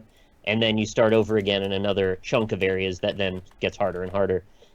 There may or may not be a battalion of spaceships chasing to try to kill you. I couldn't really tell, but every so often it seemed like if I stayed in the same zone for too long, I would just instantly die because this freaking fleet would zoom in. But that might have just been coincidence. There was enough to see and do, though, that it made me want to keep playing it over and over and see if I could discover new loot, different types of augmentations for my ship, better weapons, and just mess around with it and see what happens. What was your take on it, Rob? I'd say, I mean, mostly what you just said is pretty accurate with it. It is incredibly pretty for its stage and development, which is not released yet. Granted, it's going to come out in a couple months, but it's very, very pretty. And yeah, I mean, like all those influences seem right on point. A little bit of FTL in there as well, maybe a bit. But overall, I mean, it's a gorgeous game, and it's fun initially as well, which is good. I mean, it controls sort of like what was that game? Freelancer. I think Like any of the 6 Degrees of Freedom games, where you basically can look in any direction at any time, and the controls are super tight too. They are. Like everything you want to do, you can just do it. You don't have to think too much about it. You can bounce between first and third person. I'm looking at the pictures. And Correct. Yes. You can. Yeah. Oh. Yeah. I preferred third person to first person since you have a better scope of where your ship is, but they're both out available. Cool idea. Like one of those space games, but it's a rogue light. So with that sort of meta progression system, like Nick was saying, like a rogue legacy kind of thing. And I mean, it's really fun. The dogfighting feels fun. The exploring things feels fun. I haven't. I didn't get to the second sector. Are there different biomes, Nick, for lack of a better word? I only got there once, and it looked slightly different, but I couldn't tell if it was as different, like more different than any of the other sectors were to each other, or the different zones. It might have just been the same group of things it was choosing from. I couldn't tell. Right. Inexperience, unfortunately. Mm-hmm. Yeah, but I mean, overall, it was a lot of fun, and it's still not out yet, but incredibly polished for the point. One of the most polished pre-release games I've played, maybe ever. Actually, it was basically done now. Only they're just going to add more content. Honestly, it's kind of almost even also a testament to UE4, because that's an indie game that looks like a AAA title. Honestly, like that, like Sony could have published that, and I would have been like, oh yeah, that doesn't look like it's a. Yeah, that makes sense. You know what I mean? It is priced accordingly, though. I think it's $35. Oh, well, at the moment, but I think that's fair. I mean, it seems like the type of thing you can get quite a bit of playtime out of, and especially if they're adding more ships and more structures, more enemies, more weapons, like all of that stuff is going to extend the gameplay. And I don't know what the end game is like or how deep it is even, but for the few hours I got to play it, I really did want to play more. Yeah. Cool. Here's the question I have, because I'm looking at the trailer and it looks very nice, actually. Not just graphically, but like the way that they've cut the trailer at least looks really nice from a weapon standpoint. Mm-hmm. Like there's that cool, like weird spider bomb you shoot out that has like multiple nodes and like lightning bolts connecting it.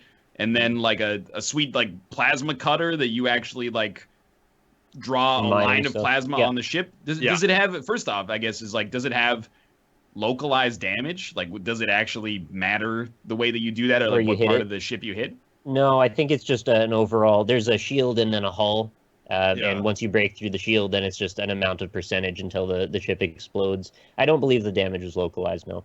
But however, it does. You can sort of FTL take out certain systems on ships, or get certain systems. There's taken out on EMPs and yours. stuff. Yeah. Okay. Yeah. Like, so you could like fly around to the back of the ship and shoot out the engines or something. Yeah.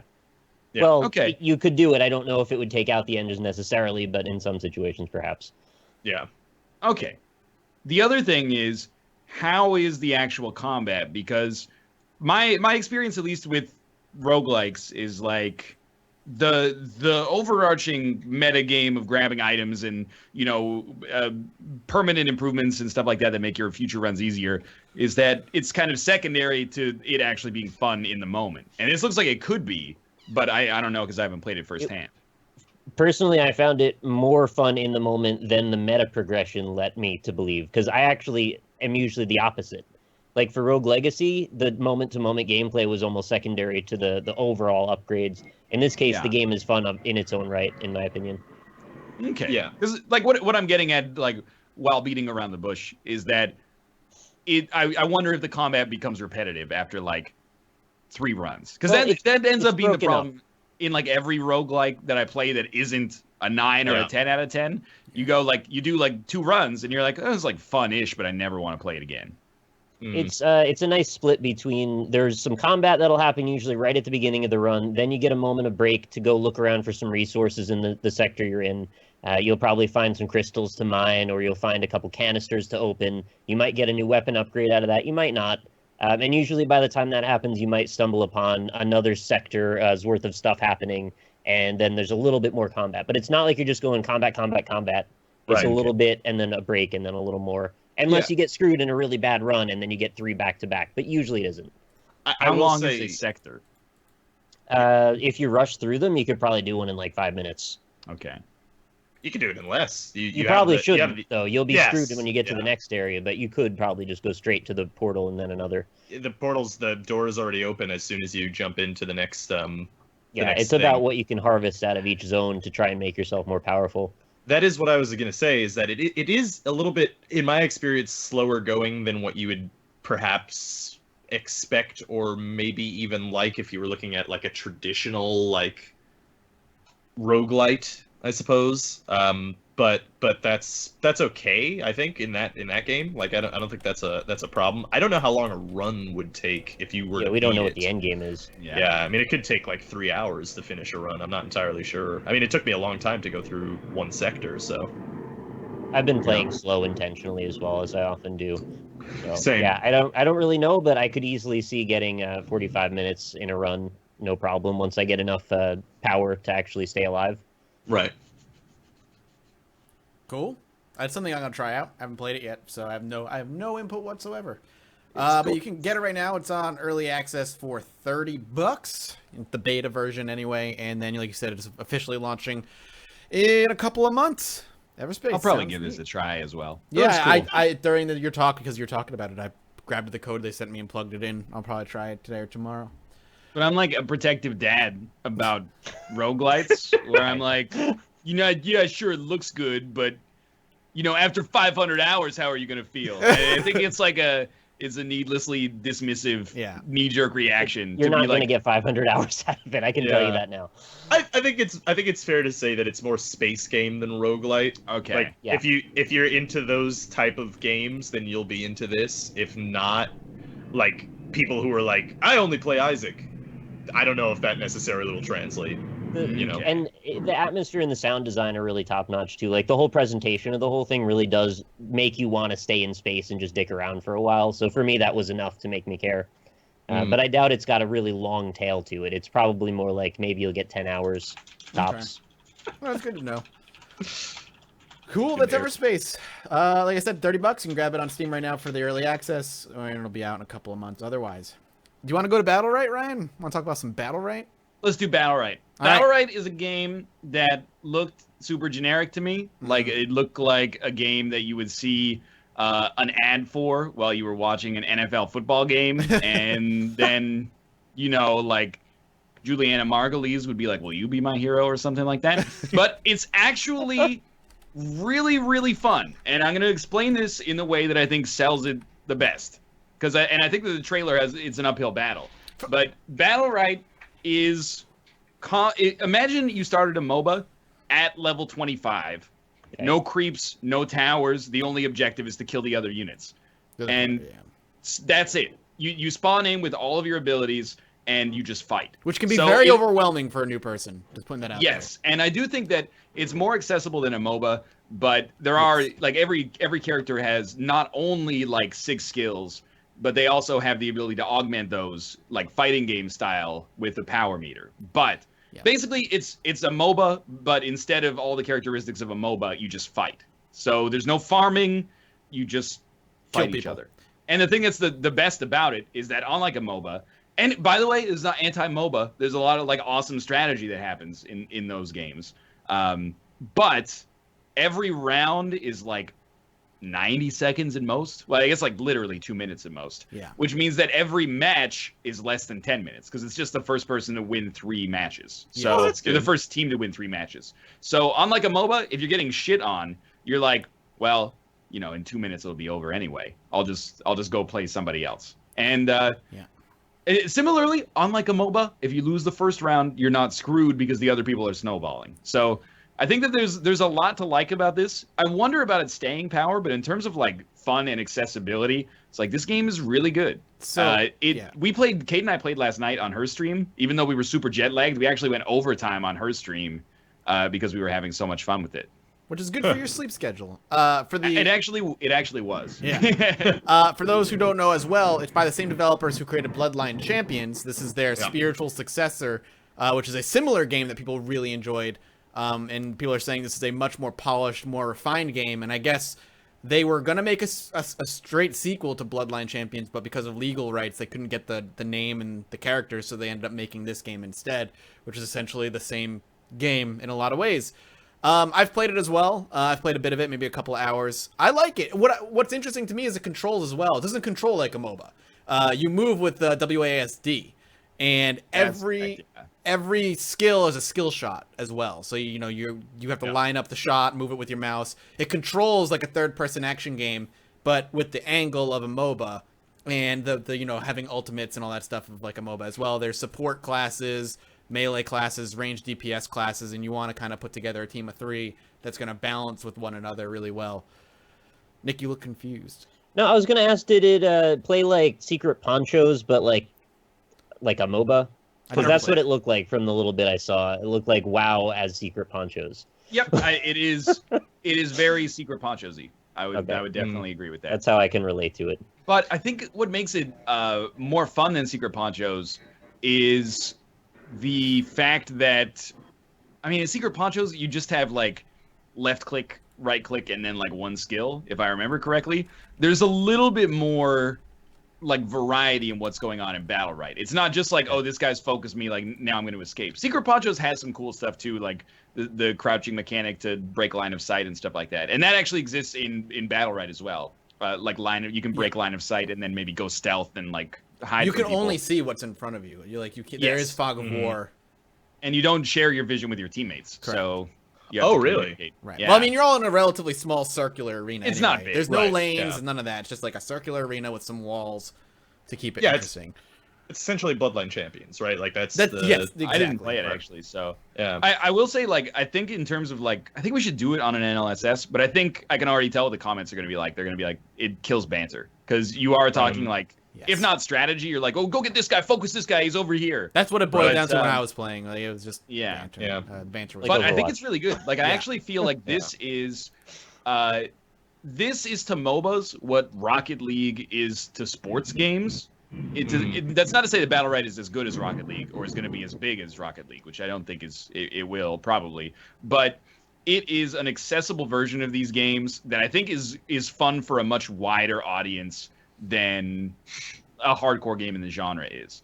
Now, is it the best multiplayer game I've ever played? No, but I could probably see myself, I don't know, maybe getting like 50 hours out of it if the community catches on the right way. Like Bloodline Champions actually was one of the first games to come into that MOBA space, after Dota 1 on Warcraft 3. A lot of like modern pro players in League of Legends and Dota 2, they all played Bloodline Champions and stuff. Not necessarily competitively, but because it's just an arena brawler. It's just like one chunk of that Dota experience, sorta. So it is interesting that they're making a new one. I think there actually is a large contingent of the MOBA community of people that are playing the games that they're playing now, that they've been playing for years, that wanted a new Bloodline champion. Okay. So I'm interested to see how many people are going to jump on to Battlerite because of that. Because yeah, like you were saying, it's like take out the boring farming and just have the, everybody's level 25, everybody has all their items and all their skills max level.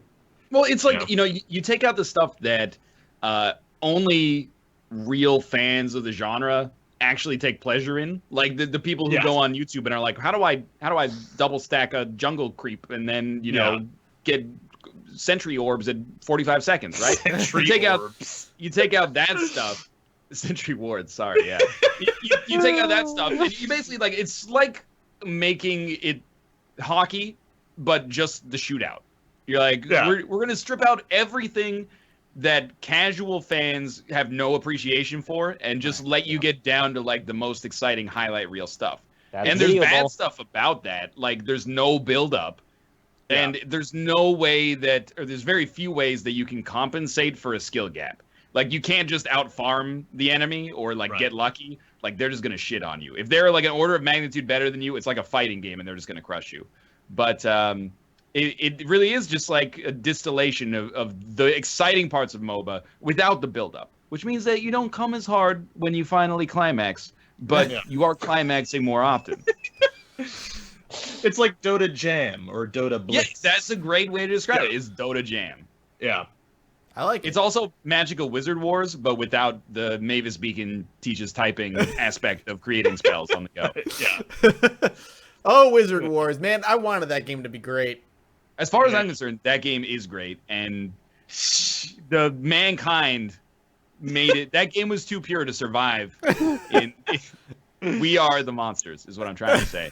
I still think Wizard Wars is like one of the best games that has never caught on, but that's, too much, man. There's too many spell combos to remember. I think that's it. Is that everybody plays Invoker. Overwhelming, and then you're like, well, Dika is throwing a big rock at me. What do I do? Well, here's the 15 different ways that you could do that. You could press DWE and then middle click and then protect yourself from rocks. You could press EEE middle click and put a dome over yourself. And they're like, I'm just gonna fucking do something else. How about that? Well, it did. Magical Wizard Wars for me was like everybody plays Invoker. That's what it was for me. Yeah. And that's too much for my brain. I can't do it.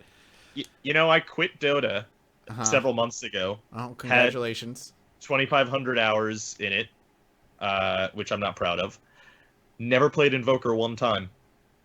And I'm so happy that I never did that. Dude, Invoker's really fun, but I guess like the writing was on the wall that Wizard Wars couldn't do well, because that's like the average Dota fan's experience with Invoker is like, why would I want 10 spells? I've already got 4. Right. Pretty much. It's crazy. I would suggest, check out Battlerite, guys. It's absolutely, if you're into that Dota style, like PvP minus like the farming and all that stuff, Battlerite is really, really fun. I'll be interested to see what the community's like a few weeks from now, but it's $18 US. The response is overwhelmingly positive, which is great. The only thing I would say is it's gonna be free to play when it comes out. Oh, it is? Oh, it's not out. Oh, it's early access. Didn't realize. It's early access. Okay. So like it's gonna be free to play when it comes out, I think. But it's like $20 for now, or $20 for now, while they figure out how they're actually going to do free to play when it's out. I think it's worth $20, but it may also be one of those things where you can wait and get it for free later to try it out. But if you buy it now, at least they're promising you get all the future champions they're ever going to release. So it's almost like an Overwatch situation if you buy it now, or you can do like the free to play Overwatch when it comes out. Did you get a sick mount? You do get mounts, actually. No, I know. Did you get one? Because I have extra if you want one. I don't think I have a special mount yet, no. But I I'll know get you a mount. They have streamer-specific mounts, right? Yeah.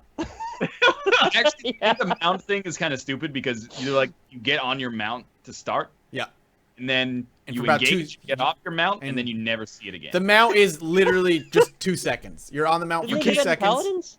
You can get on it again and then ride away, but most of the time you get aggroed. No, And- good luck getting away from half these champions. They're a champion, like almost every team is going to have a champion that focuses on like being mobile or making sure you're not. Yeah, They're all gap closers, right? Oh, there's a lot of gap closers. Yeah. Yeah. I actually think, at least for all the heroes that I played, have a gap closer or an escape. But the way that they balance it is that, I mean, this is getting pretty inside baseball, but like some of them, the cheap ones are just a cooldown, like so you can use it pretty frequently. And then like some of the other characters, there's a support who has an escape, but it has a long cooldown and it uses the energy that builds into her ultimate. So there's the trade-off of like, well, I need to escape, but it's going to make it so I don't get my ultimate as fast. And that's like, That's interesting. that de-incentivizes the use of the escape there, which makes her a much worse character to once she gets aggro, she's fucked. Question: are all heroes unlocked from the get-go, or do you have to pay with? Yep. No. Really? Okay. The free to play, when it comes out as free to play, who knows? But Right. right now, like pay for it, yeah. That is really cool. I mean, I think you correct me on this one. I don't know what the default mode is. If it's meant to be like 2v2 or it's meant to be 3v3. Yeah, I don't know. But Kate and I played a bunch of 2v2, and I actually really like that in 2v2 you can't have a boilerplate composition. Like you can't just be like healer, tank, DPS. You can't have everybody. So you have to kind of like, it's almost like a little rock, paper, scissors to start. There's teams that you find that go like double tank. There's teams that go double support. There's teams that go double DPS. And there's a lot of teams that we found that go like tank DPS or tank healer or DPS healer. But you can kind of exploit that. Like if they're missing something that you have, then you're in a really good spot. Like if you're playing double DPS and you go up against a healer in DPS, you're probably going to win because you can just get to the healer, crush them. I'm curious about that too. How hard are the counters in that game? Because Overwatch So kind hard. of. Well, no, because I want to say like in Overwatch everything's kind of a soft counter as opposed to like something like Dota or League of Legends where like if this hero's out and you pick this hero, you're gonna shut down what that hero does, right? Like, and is it like if I were to pick a tank and a healer versus two tanks, will I just straight up lose because I can't damage them enough?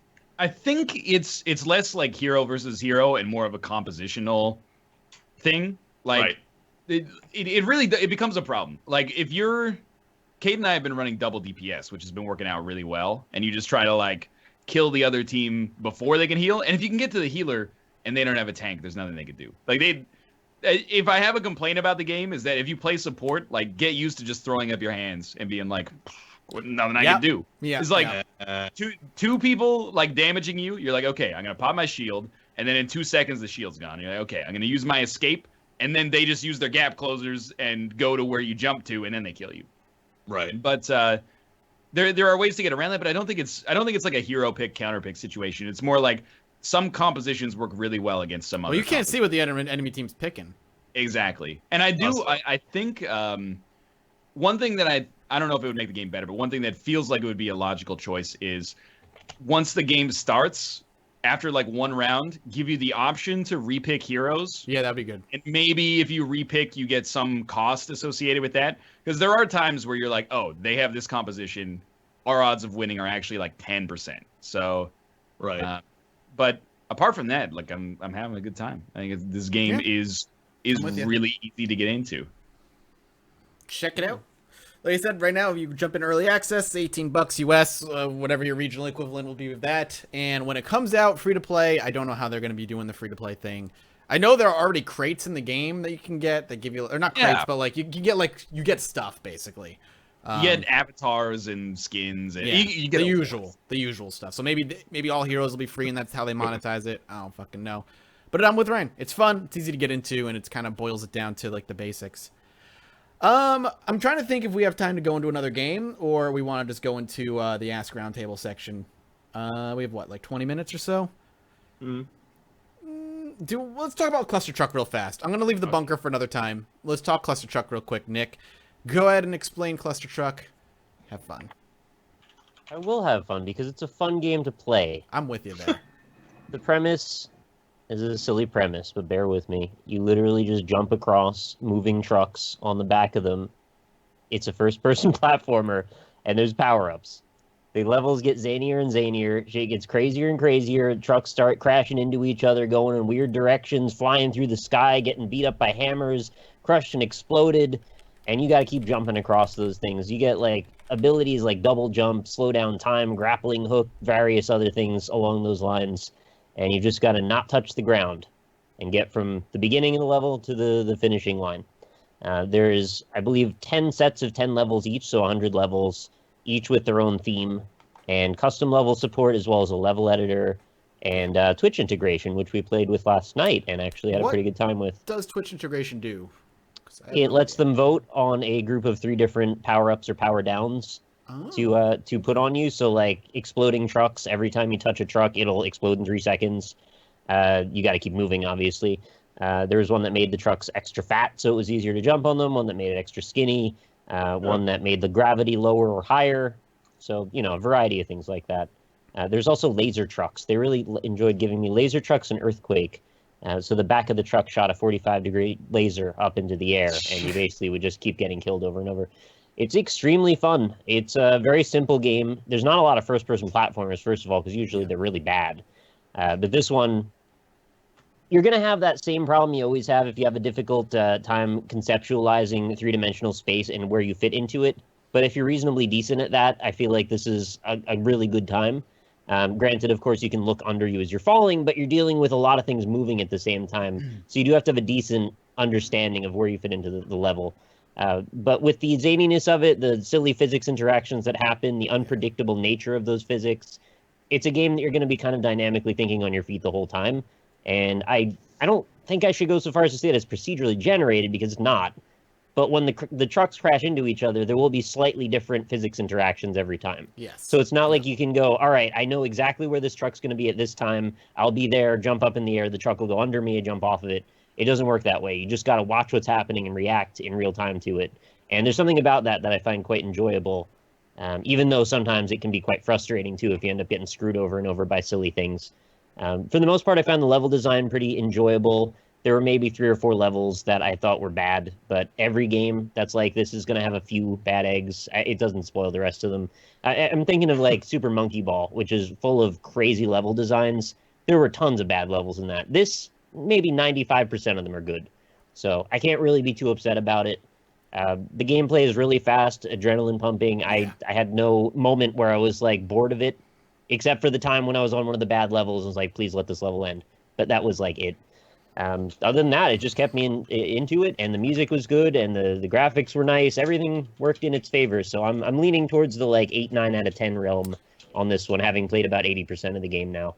Wow. Yep, I'm with you on that. I'm fucking loving the game. It's something about the physics and the jumping mechanics just feels really good. I like that the levels are like, if you get like once you learn them, like 10, 15 seconds each, like you can blast through them pretty quick. Yep. Some are longer than that, but once you understand them, get through them really quickly. And restarting after you're dying, which happens a lot, is instant, which is always important for these types of games. Like you're dead, you just start at the beginning and you learn the level as you go.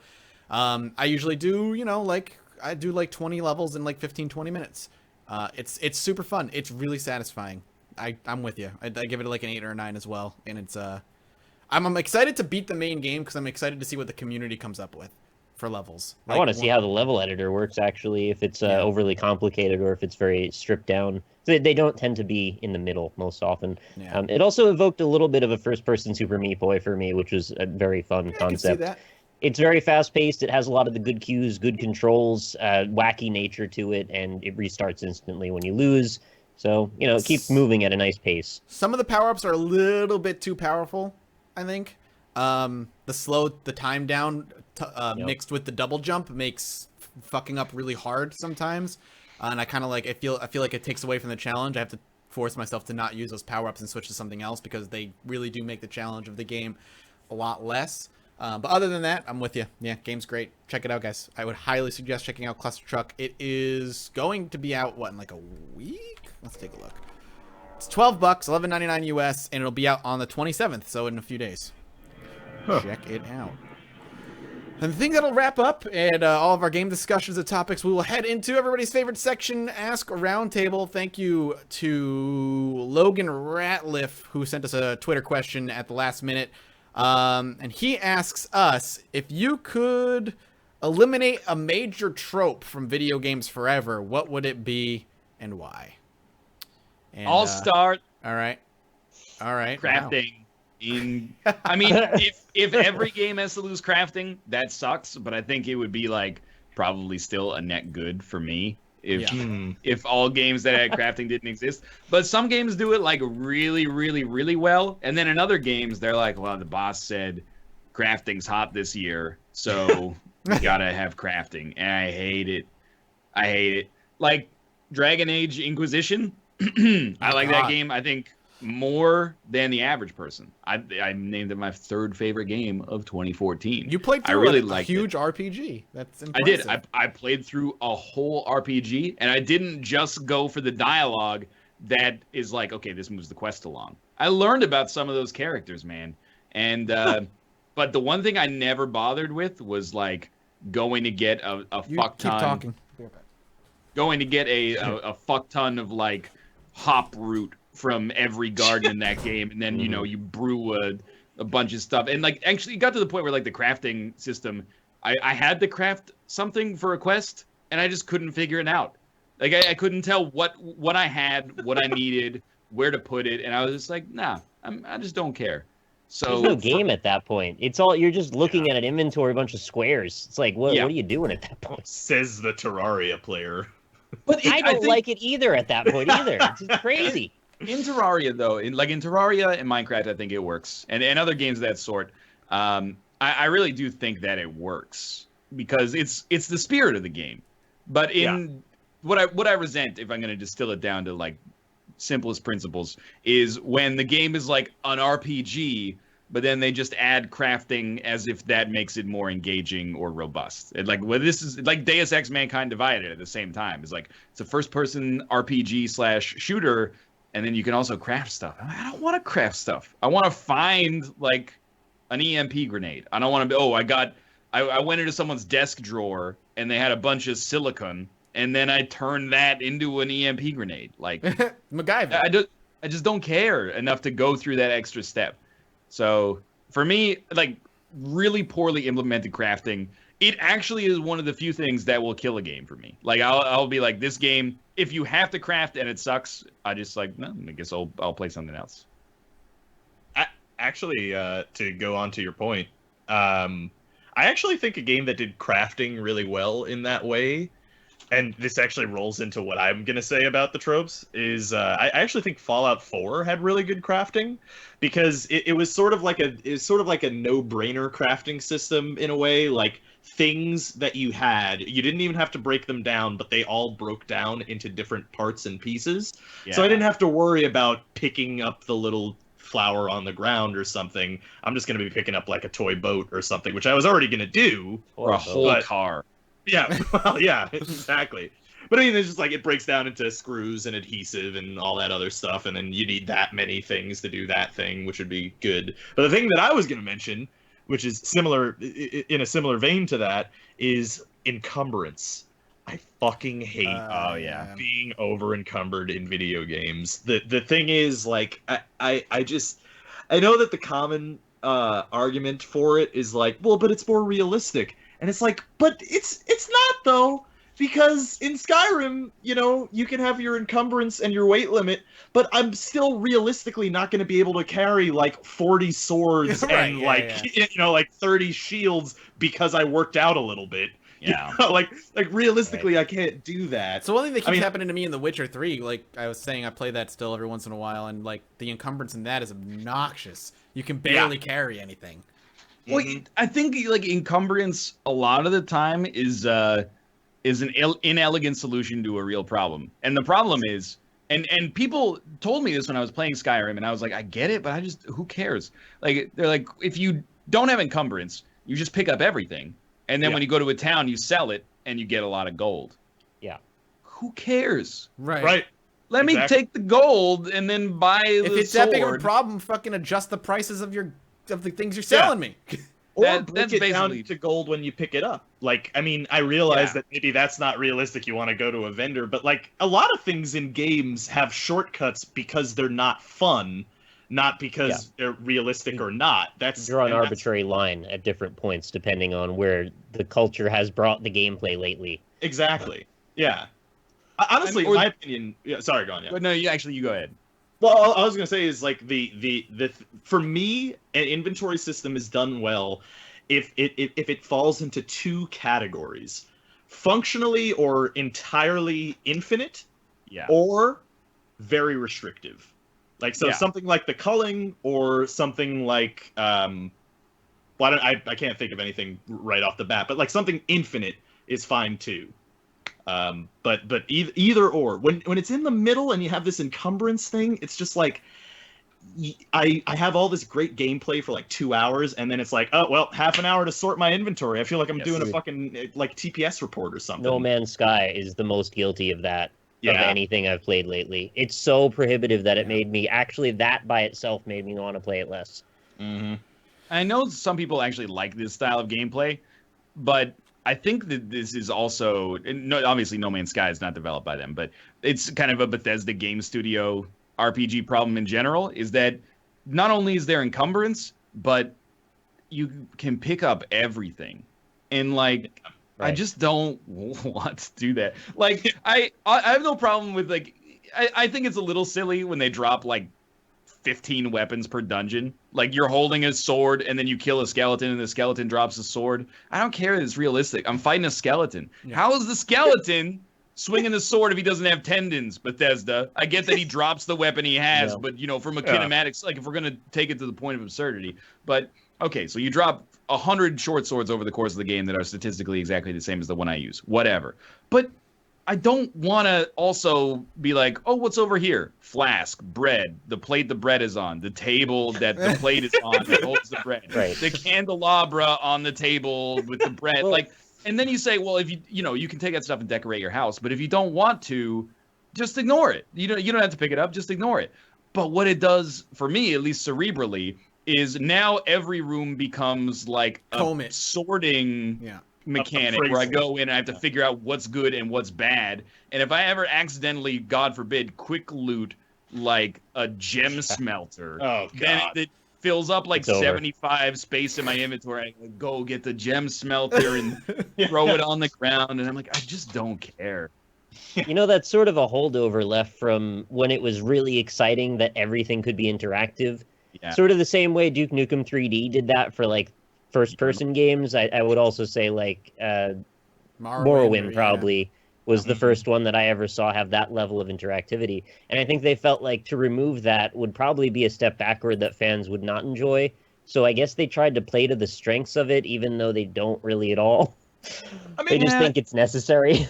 I think they took a step forward with Fallout 4. If they translate that into the next Elder Scrolls with the crafting system, because like, in case anybody hasn't played it or whatever, or doesn't know how it works in Fallout 4, is everything in the junk category, which is half the shit you pick up in Skyrim, right? Everything in the junk category breaks down into essential parts, and you go back to your home base. And even this is a little bit laborious, but beyond that, it's good. And you press a button on your stash that's like take all junk, and then when you go to craft, it automatically assumes you want to break down whatever's in your junk box. Yeah. And it just breaks them down into their essential parts. But then, I mean, I'm probably taking it a step further than a lot of people would like. I'm like, if you have to have a tab that is like, this shit is useless, just get rid of it. Yeah. Automatically sell all gray items button. Mm-hmm. I guess what it is that it ties into crafting. I hate to say it, or it ties into the economy of the game, which is that this has 0 weight, but it's worth an infinitesimal amount of resources. So I can now there's a reason to hold it because I can use it later, but it weighs 0. And I guess that's a compromise that I consider okay. But I'm also in pretty much every situation, I'm like, just get rid of. If you have a tab that's called useless shit, just get rid of all the useless shit. Yeah. Yeah, that's fair. That's about it. Mm. I agree. No, every game should have a 4-slot inventory and no crafting. It's one or the other. I think infinite or very restrictive, in my opinion. I think it's the only way to make it fun. Otherwise, it's just all spreadsheets and Excel. And I normally like that. You know what it is? Is that, like, if you're normally, like, a min-maxy thinking type of guy, then it's like, all right, well, I could drop this 4-weight thing for these 2-weight things, and it'll probably add up to a larger sum of gold. It's like, I don't want to do that. I actually don't want to do that. Even though I like doing it, I don't want to. Mm-hmm. And in Skyrim, people were like, well, you could buy, like, a better sword if you do that. You can buy more stuff from the shops, but, like, every weapon in the game can kill everything. Like, the game is not hard. It's not like you need the min-max to kill, the nameless king or something like that. You have a sword, you go like, well, you're dead, like. There were a couple of hard fights in Skyrim, but most enemies you just go up to and you kind of, wave your sword around and then they just fall to pieces. So. Yeah. Shall I? Yeah, please. Yeah. Right. So mine requires a few caveats, of course, because when can I ever approach a question directly? So I understand this is not necessarily a trope, and I also understand this is not something that might necessarily be possible to fix, but it is a gripe of mine, and that is when developers compensate for good level design by making invisible walls places that they needn't be. So situations where the structure or even the flow of an entire game can at times be interrupted by something as simple as a piece of glass you can't go through, a picket fence you can't climb over, even just directly, literally nothing you just can't walk through. But the solution is gamified in that you need to go back and get something else, and now you can go through. I've always thought that was bullshit since the beginning. You can be more creative than that, but I understand it's often a restriction of budget and time management that leads to those sorts of things to exist. I imagine very few developers strive for that to be part of their game, but I do see it happen way more than I'd ever like to, and I would love to see it go away forever, where if you see an object, you understand the bounds of that object and what you can literally do with that object. If you're a human being who is roughly as fit as I am, and the wall is 2 feet tall, you can get over it every time. I want that to not ever be a thing. I imagine most people would probably agree with me, but I also know how much that might screw with a lot of people's way that they're creating things, and it might mess up a lot of what could have been easy design could become very complex for that reason, and that's why I don't think it'll ever just go away, but I would love if it would. Thoughts? Yes. No, I agree with you. Yes. Moving on. No, I'm with you. Go ahead, Rob. No, yeah. If you have no, I've got nothing really good. Okay. I mean, I agree with Nick in the sense that, like, why make like a knee-high wall if you can't get over it? Like, first-person shooters, this doesn't happen much anymore, but like first-person shooters without jumps that also have architecture that's smaller than your body always feel really weird to me. Where instead you're like, there's my objective and here's a staircase, but I can't use it. So now it becomes a game of, instead of shooting things in the face, I have to walk around and find the ramp so that I can get over this little staircase and then move on. I do think that's annoying. It's sort of a I mean, this isn't what this term is meant for, but it is sort of like a question of like feature creeping a little bit in a lot of things that are meant to be a linear experience, where it's like, I mean, I would prefer if the wall wasn't invisible and they actually just had an asset there that was just like, here's a big fucking brick wall, like you can't go through it, so that it doesn't trigger that innate sense of exploration that I naturally have, and I think everybody naturally has, that I want to go over this tiny little ledge. But like, it is sort of like a thing, like, if that staircase that is clearly accessible to you if you were a normal human being, would that being available to you really make the experience that much better? I don't know. It's eliminating that cognitive dissonance for me that makes it go, all right, I understand the world that I'm in virtually is consistent, right? That I understand a physical object is bound by the laws that I understand them to have, not some arbitrary set of laws that may change for any reason. That's all. Does kind just of kill consistency. Immersion.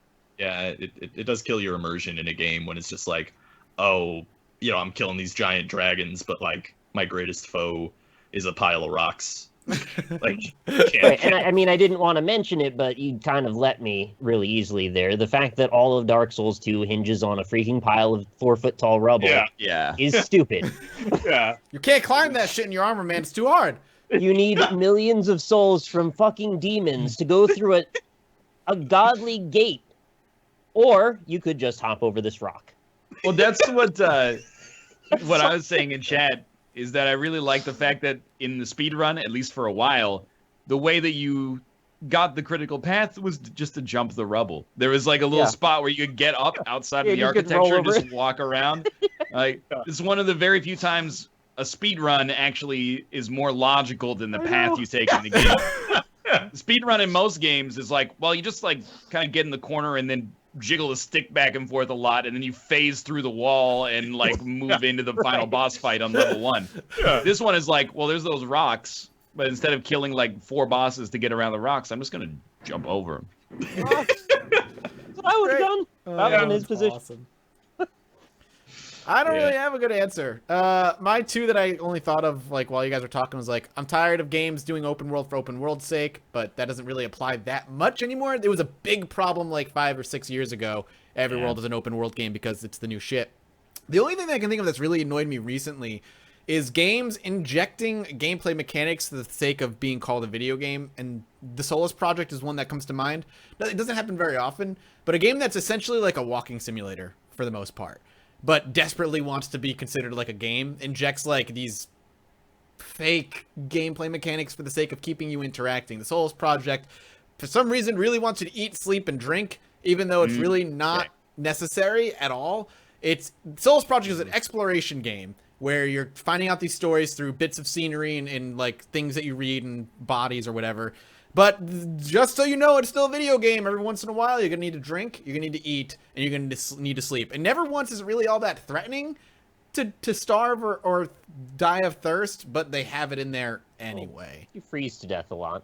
At the beginning of that game, I felt like that was a big part of the immersion, and then the more I played it felt like they kind of got bored of the player having to do those things, so they just kept giving you the infinite resource pools to draw from. Yes. So they're like, yeah, we know this is a waste of time, so here, have this, and just get on with the story. Yeah, just play the game with the story. In the beginning of the game, I'm with you. Like, they were like, here's some food, here's some drink. You're going to have to scavenge, look around crashed areas for food and drink. And then about halfway through, like, here's an infinite soup pot at every single camp. And here's an infinite water trickle that you can drink from every single camp.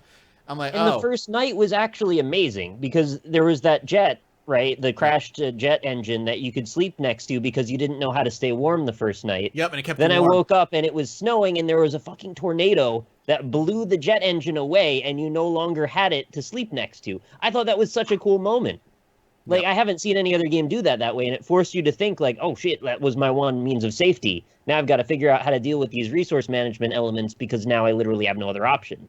So then they kind of abandoned it, gave you every infinite resource, and you didn't care anymore. Yep. I still like the game. It was just a bit inconsistent with its tone. It just felt like it was unnecessary with some of the Another good example would be the, kindergarten level game in the final station train sections that that's another one. Has no reason to exist at all. Yeah, going from place to place instead of letting you just listen to the people talk and getting a bit of story for 30 seconds, or like make sure you go and pull a switch and press a button, and I'm like, oh, all right, yay, keep me playing, I guess. Honorable mention, audio logs in almost any game. And the addendum horror game handwritten notes. Yeah. I think like there must be at the board meetings of every AAA game, like they have a checklist, and at the top of the list is audio logs. Like every game needs to have fucking audio logs. Well, it's audio logs or notes, man. What do you got? Right, get one. Some of the ones in Fallout, even in Fallout 4, are pretty good. And I think they give you an excuse to you're walking around in like a big facility. So it's nice to have something playing in the background that also contributes to the story. But I never understand when people are like, man, I hate exposition. Exposition sucks. And then they find like an audio log that's just someone explaining exactly what happened. Yeah. And they go, whoa, they really did some good world building with that. It's not, someone's just telling you a story. And it's not like, there's nothing wrong with it. But at the same time, like the most interesting design is very hard to do is building a scene that makes you ask questions about what happens, as opposed to like it shows you what happens instead of just telling you like, and then well, someone got bitten the other day and they're in the hospital. They sure seem to be like a zombie, but everything seems fine. Oh, everybody's dead. Like audio log number 2. Oh, the military's coming in. They say they don't know what it's going to be called anymore, but and then audio 3 is everybody's dead except me. I don't know how long. Excuse me, there would be 4 audio logs. The second one would be like he's acting more aggressive lately and not talking to us. That's strange. And then 3 is the military. I'm okay with audio logs if they're done well. And another stipulation for audio logs has to be if for some reason somebody in the game interrupts the audio log, pause it. And automatically start playing it again when the conversation. Don't have both going at the same time, so I don't understand what either one is saying, and don't just cut the audio log off because I am way too lazy to go back into the menu and say play. And let me track through it too. Can I scrub through it, please? Because I don't want to replay it because I missed a word, and I'm like, I don't know what the fuck it said. Now I gotta listen to this 10-minute audio log. And a special middle finger to the astronaut woman on the top of the mountain in The Witness, whose audio log is like 20 minutes long. Oh, God, really? I don't ever want to hear that shit again. Actually, for all you film-minded folk out there, one thing that they tell you is a sort of a cardinal sin in filmmaking and storytelling is you're supposed to show, not tell. So, right? How does Quentin Tarantino have a job? Well, no, he doesn't. There are every rule is made to be broken, right? Yeah. Well, but he breaks rules properly in the right way within context. But no, but I mean, overall, I will say, realistically, I understand that in a video game when you're trying to fill 40 hours as opposed to 2, it's a lot harder to fill it with good content and good exposition. But realistically, realistically, that's true. But it is also sort of shoddy storytelling in a way. It's just kind of lazy storytelling. Extremely minor, specific nitpick. You should have your license to make any media property taken away for 5 years if you make a zombie game where people don't know what's happening. Oh yeah, at the zombies. What? Yeah. Starts with a half hour of them being like, what's wrong with Jim? He's snarling and he's eating a human corpse. Jim? And they've gotten a little bit more self-aware about it, but still, you're just come on. I'm playing my an wife audio. won't turn though. I can't bring myself to kill her. She definitely won't turn. There'll be an exception for her, right? My God. I'll just stand in the room next to her for 20 minutes. I hear I can hear the audio log in my head. Jim, you all right? In the background here. You're like, Jim, what's wrong, man? Are you all right? And then you just hear, and then it cuts off. You're like, oh, Jim. God damn it. Freakers, not zombies. They're Twitch. Right. It's like vampires, right? We all know you go to see a movie called Dracula.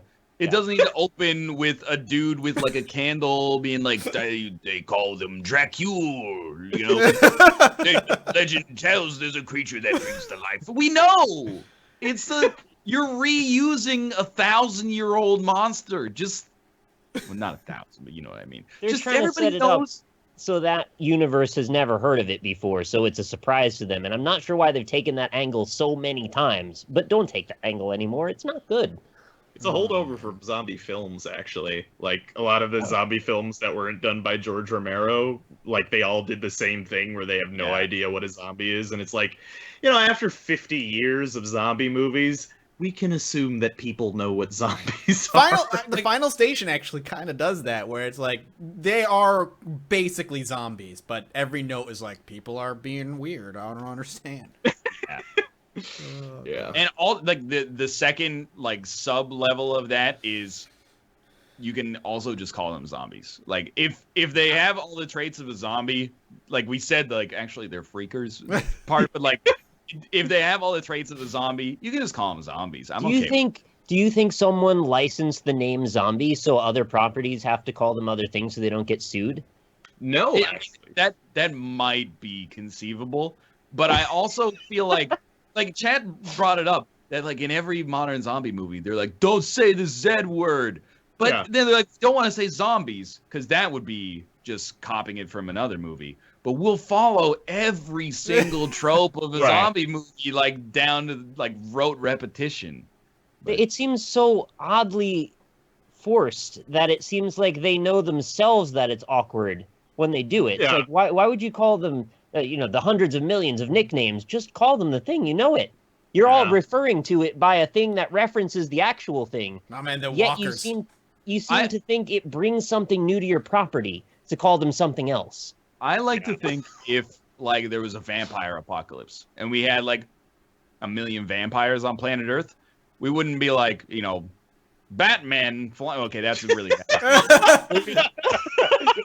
You know what I mean, though. We wouldn't be, like flying bloodsuckers or all. We'd be like, it's the fucking vampires. Just call them vampires. Call them suckers. Yeah. That's our word. Oh my god. We can call ourselves vampires. You can't call us vampires, okay? No, they're biters, man. They're biters. Yeah, we're like shamblers, freakers, twitchers. Oh, I hope that answered your goddamn question, because we need to pull off this topic before it's another hour of talking about what we hate in video games. Well, thank you so much for asking the question. If you have any questions, okay, go ahead. Procedural generation as an excuse not to curate good content. Yes. Yeah. Like procedural generation. No Man's Sky. Yes. Procedural generation is like really good in a lot of contexts, but where it's not good is like, well, this planet's got a pH of 8 and this planet's got a pH of 7.4. The sky is green because of the procedural generation of our atomic structures. Yeah. This level looks like this, and this one's got a grid placed in a slightly different position. It doesn't. Holy shit! No, but man, my gameplay and your gameplay experiences are going to be totally different. 200 million possible outcomes. 18 That's quintillion. there, baby. You guys want a weird game?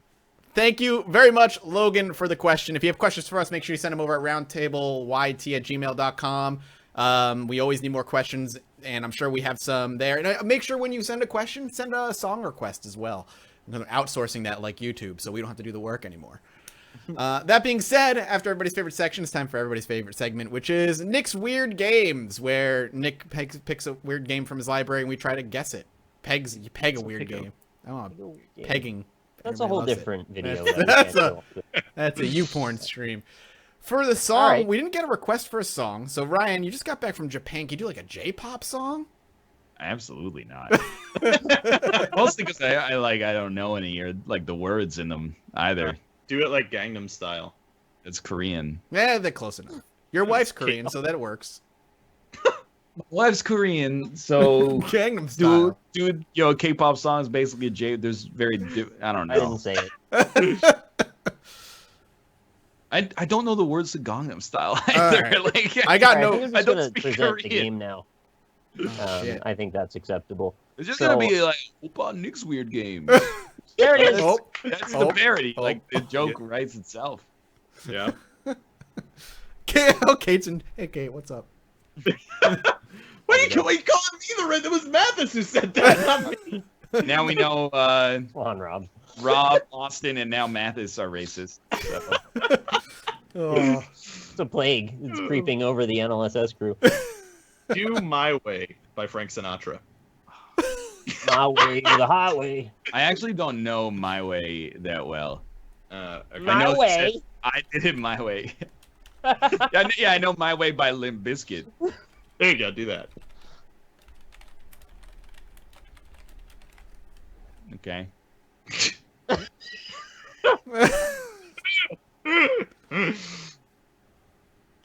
I mean, it's just I'm almost at the point where like it writes itself because there's too many in jokes. It'd be like, Nick's got another game from O2. It came out on the Japanese PS2. It's a Nick's Weird Game. A Nick's Weird Game. Man, it's probably, kind of lame. Something like that. Like, it just writes, Good enough. a song that I don't know very well writes itself too easily. But this is fine. I'll take Limp Bizkit's My Way. Was that it? That worked for me. Done. Doesn't Limp Bizkit have a song called My Generation that goes Yes. like the same way? My generation. Is my Jicky Generation, something like that. Yep. The cover? Yeah, it's by the Who. Yeah. Talking about my generation. And anytime you want me to jump in here, Oh, you already have it. Nick's Weird Game. I've had it the whole time.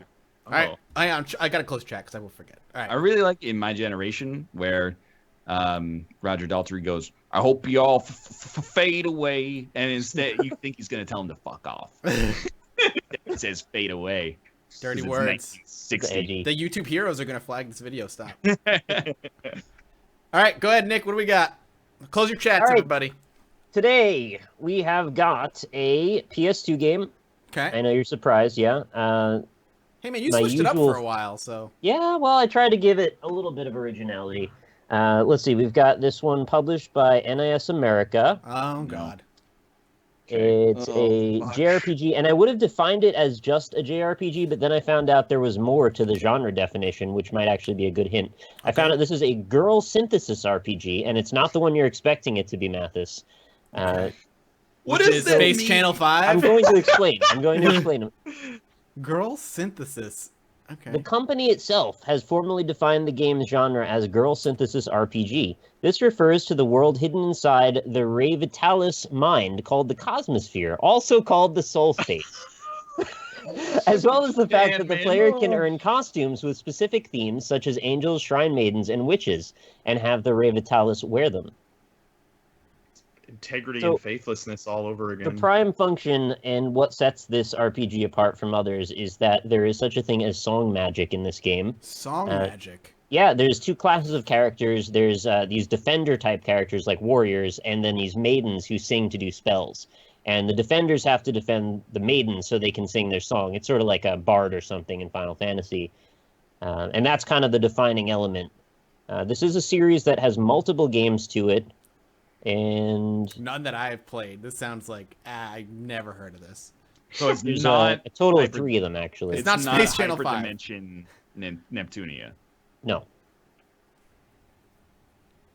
I have no idea. Yeah, All right, let's see. You've got me beat. Can I just say that, like, localization has come a long way. Because calling a genre girl synthesis, you're artificially creating girls. I think Kate knows what it is. She probably generating energy from sunlight. Girls. Wait, is there a PS3 one? I wish I could. There might be a game of this girl that I'm not aware of, actually, but... You're kidding. No, I'm not kidding. I'm just seeing if there's any other little tidbits. I think the main thing you were going to get it from is the song magic. No, I don't. I've never. I have no idea. You lost me at girl synthesizer. So... Oh yeah, no, okay. The third one was for PS3. Got it. Yeah, that's. There was one for the PS3. Okay. There were 3. Yeah, I think it's generally regarded as a fairly popular game amongst those who've ever heard of it, which is probably not a ton of people. I wonder if I'm going to recognize the name. I'm looking in chat here to make sure somebody's probably gotten it already. For all you culinary-minded folks out there. For all you there's one. synthesizer-minded folks. All right, would you like me to give you more, or are you good? I don't think you're going to get I'm out. Get it. Yeah, there's no chance. I tapped that girl. Plus, I already saw it in chat. The back says, you never forget your first... ... It's not about sex. It has an intimate dive system where you can interact with your team members in a private digital world. The art of graph melding. A massive item customization system allows you to customize and create new items. Hey, here's another rule for our game designs in the future. Making up words. You can only make up one mechanic. If you have an intimate dive system, you cannot have graph melding. Nor can you have musicality magic or whatever it was. Yeah, song magic or the Revis and Butthead world where Revis and Revis and Butthead. So you get Darrell Revis, the cornerback for the New York Jets, and Butthead from Mike Judge's. Cornerback. All right, this game is called Artonelico. Melody of Alimia. I have seen that. I don't But- care what this. Oh, Eco. Not a Yeah, pronounced I've seen prop. that. But I've never ever looked at the box, apparently, or at least the back of it. That's nice art too. It's all right. What the fuck? Anime. I see the first person in chat that got it was Hand Car Grid that I'm aware of in here. So congratulations. That's going to be another win for me. It sure is, sir. Did you know? Phil Kohler was telling me when we hung out with him in Japan. You know, Hanging there's out a with all the culture. celebrities. Yeah, exactly. You know, we were slamming down $8 shots of curry in the stadium next to the game show. But he told me that there's the same way that there's like otaku culture in North America where people are a certain subset of people are really into like Japanese games and stuff like that, anime, manga. There is a subset of the Japanese population that are like American sports otaku. So they're like obsessed with Madden. And they wait for Madden to come out, and like it just struck me as being pretty funny. That's awesome. Not live your life, but it's something you'd never expect. I guess that there's like subset of Japan that's like really like into American style football video games. Good for That's them. hilarious. Good for Actually, them. on that note, I always wondered if Japanese people got like a tattoo that says like water in English. Yeah, right. It turns out, yeah, that totally exists. I've seen pictures. That's they awesome. just have like water on their arms. A lot of people in the world. Somebody's bound to do everything, pretty much. Yeah, I guess so. Awesome. Well, it's another point for you, Nick. Make sure you mark that sucker down. Thank you guys so much for watching, Rob. Thank you for coming by and being our little guest. Oh, It'll be great. Our little guest. Our little Quite guest. large, yes. Yeah, Well, we can't see you, so we don't know. We That's have a no good idea. point. Yeah. I'm a massive man. Bear should be back next week, so I hope you guys enjoyed your cinematic frame rate podcast this week. It was fun. I hope you guys enjoyed it, and we'll see you next week. Bye. Bye, everybody. All right.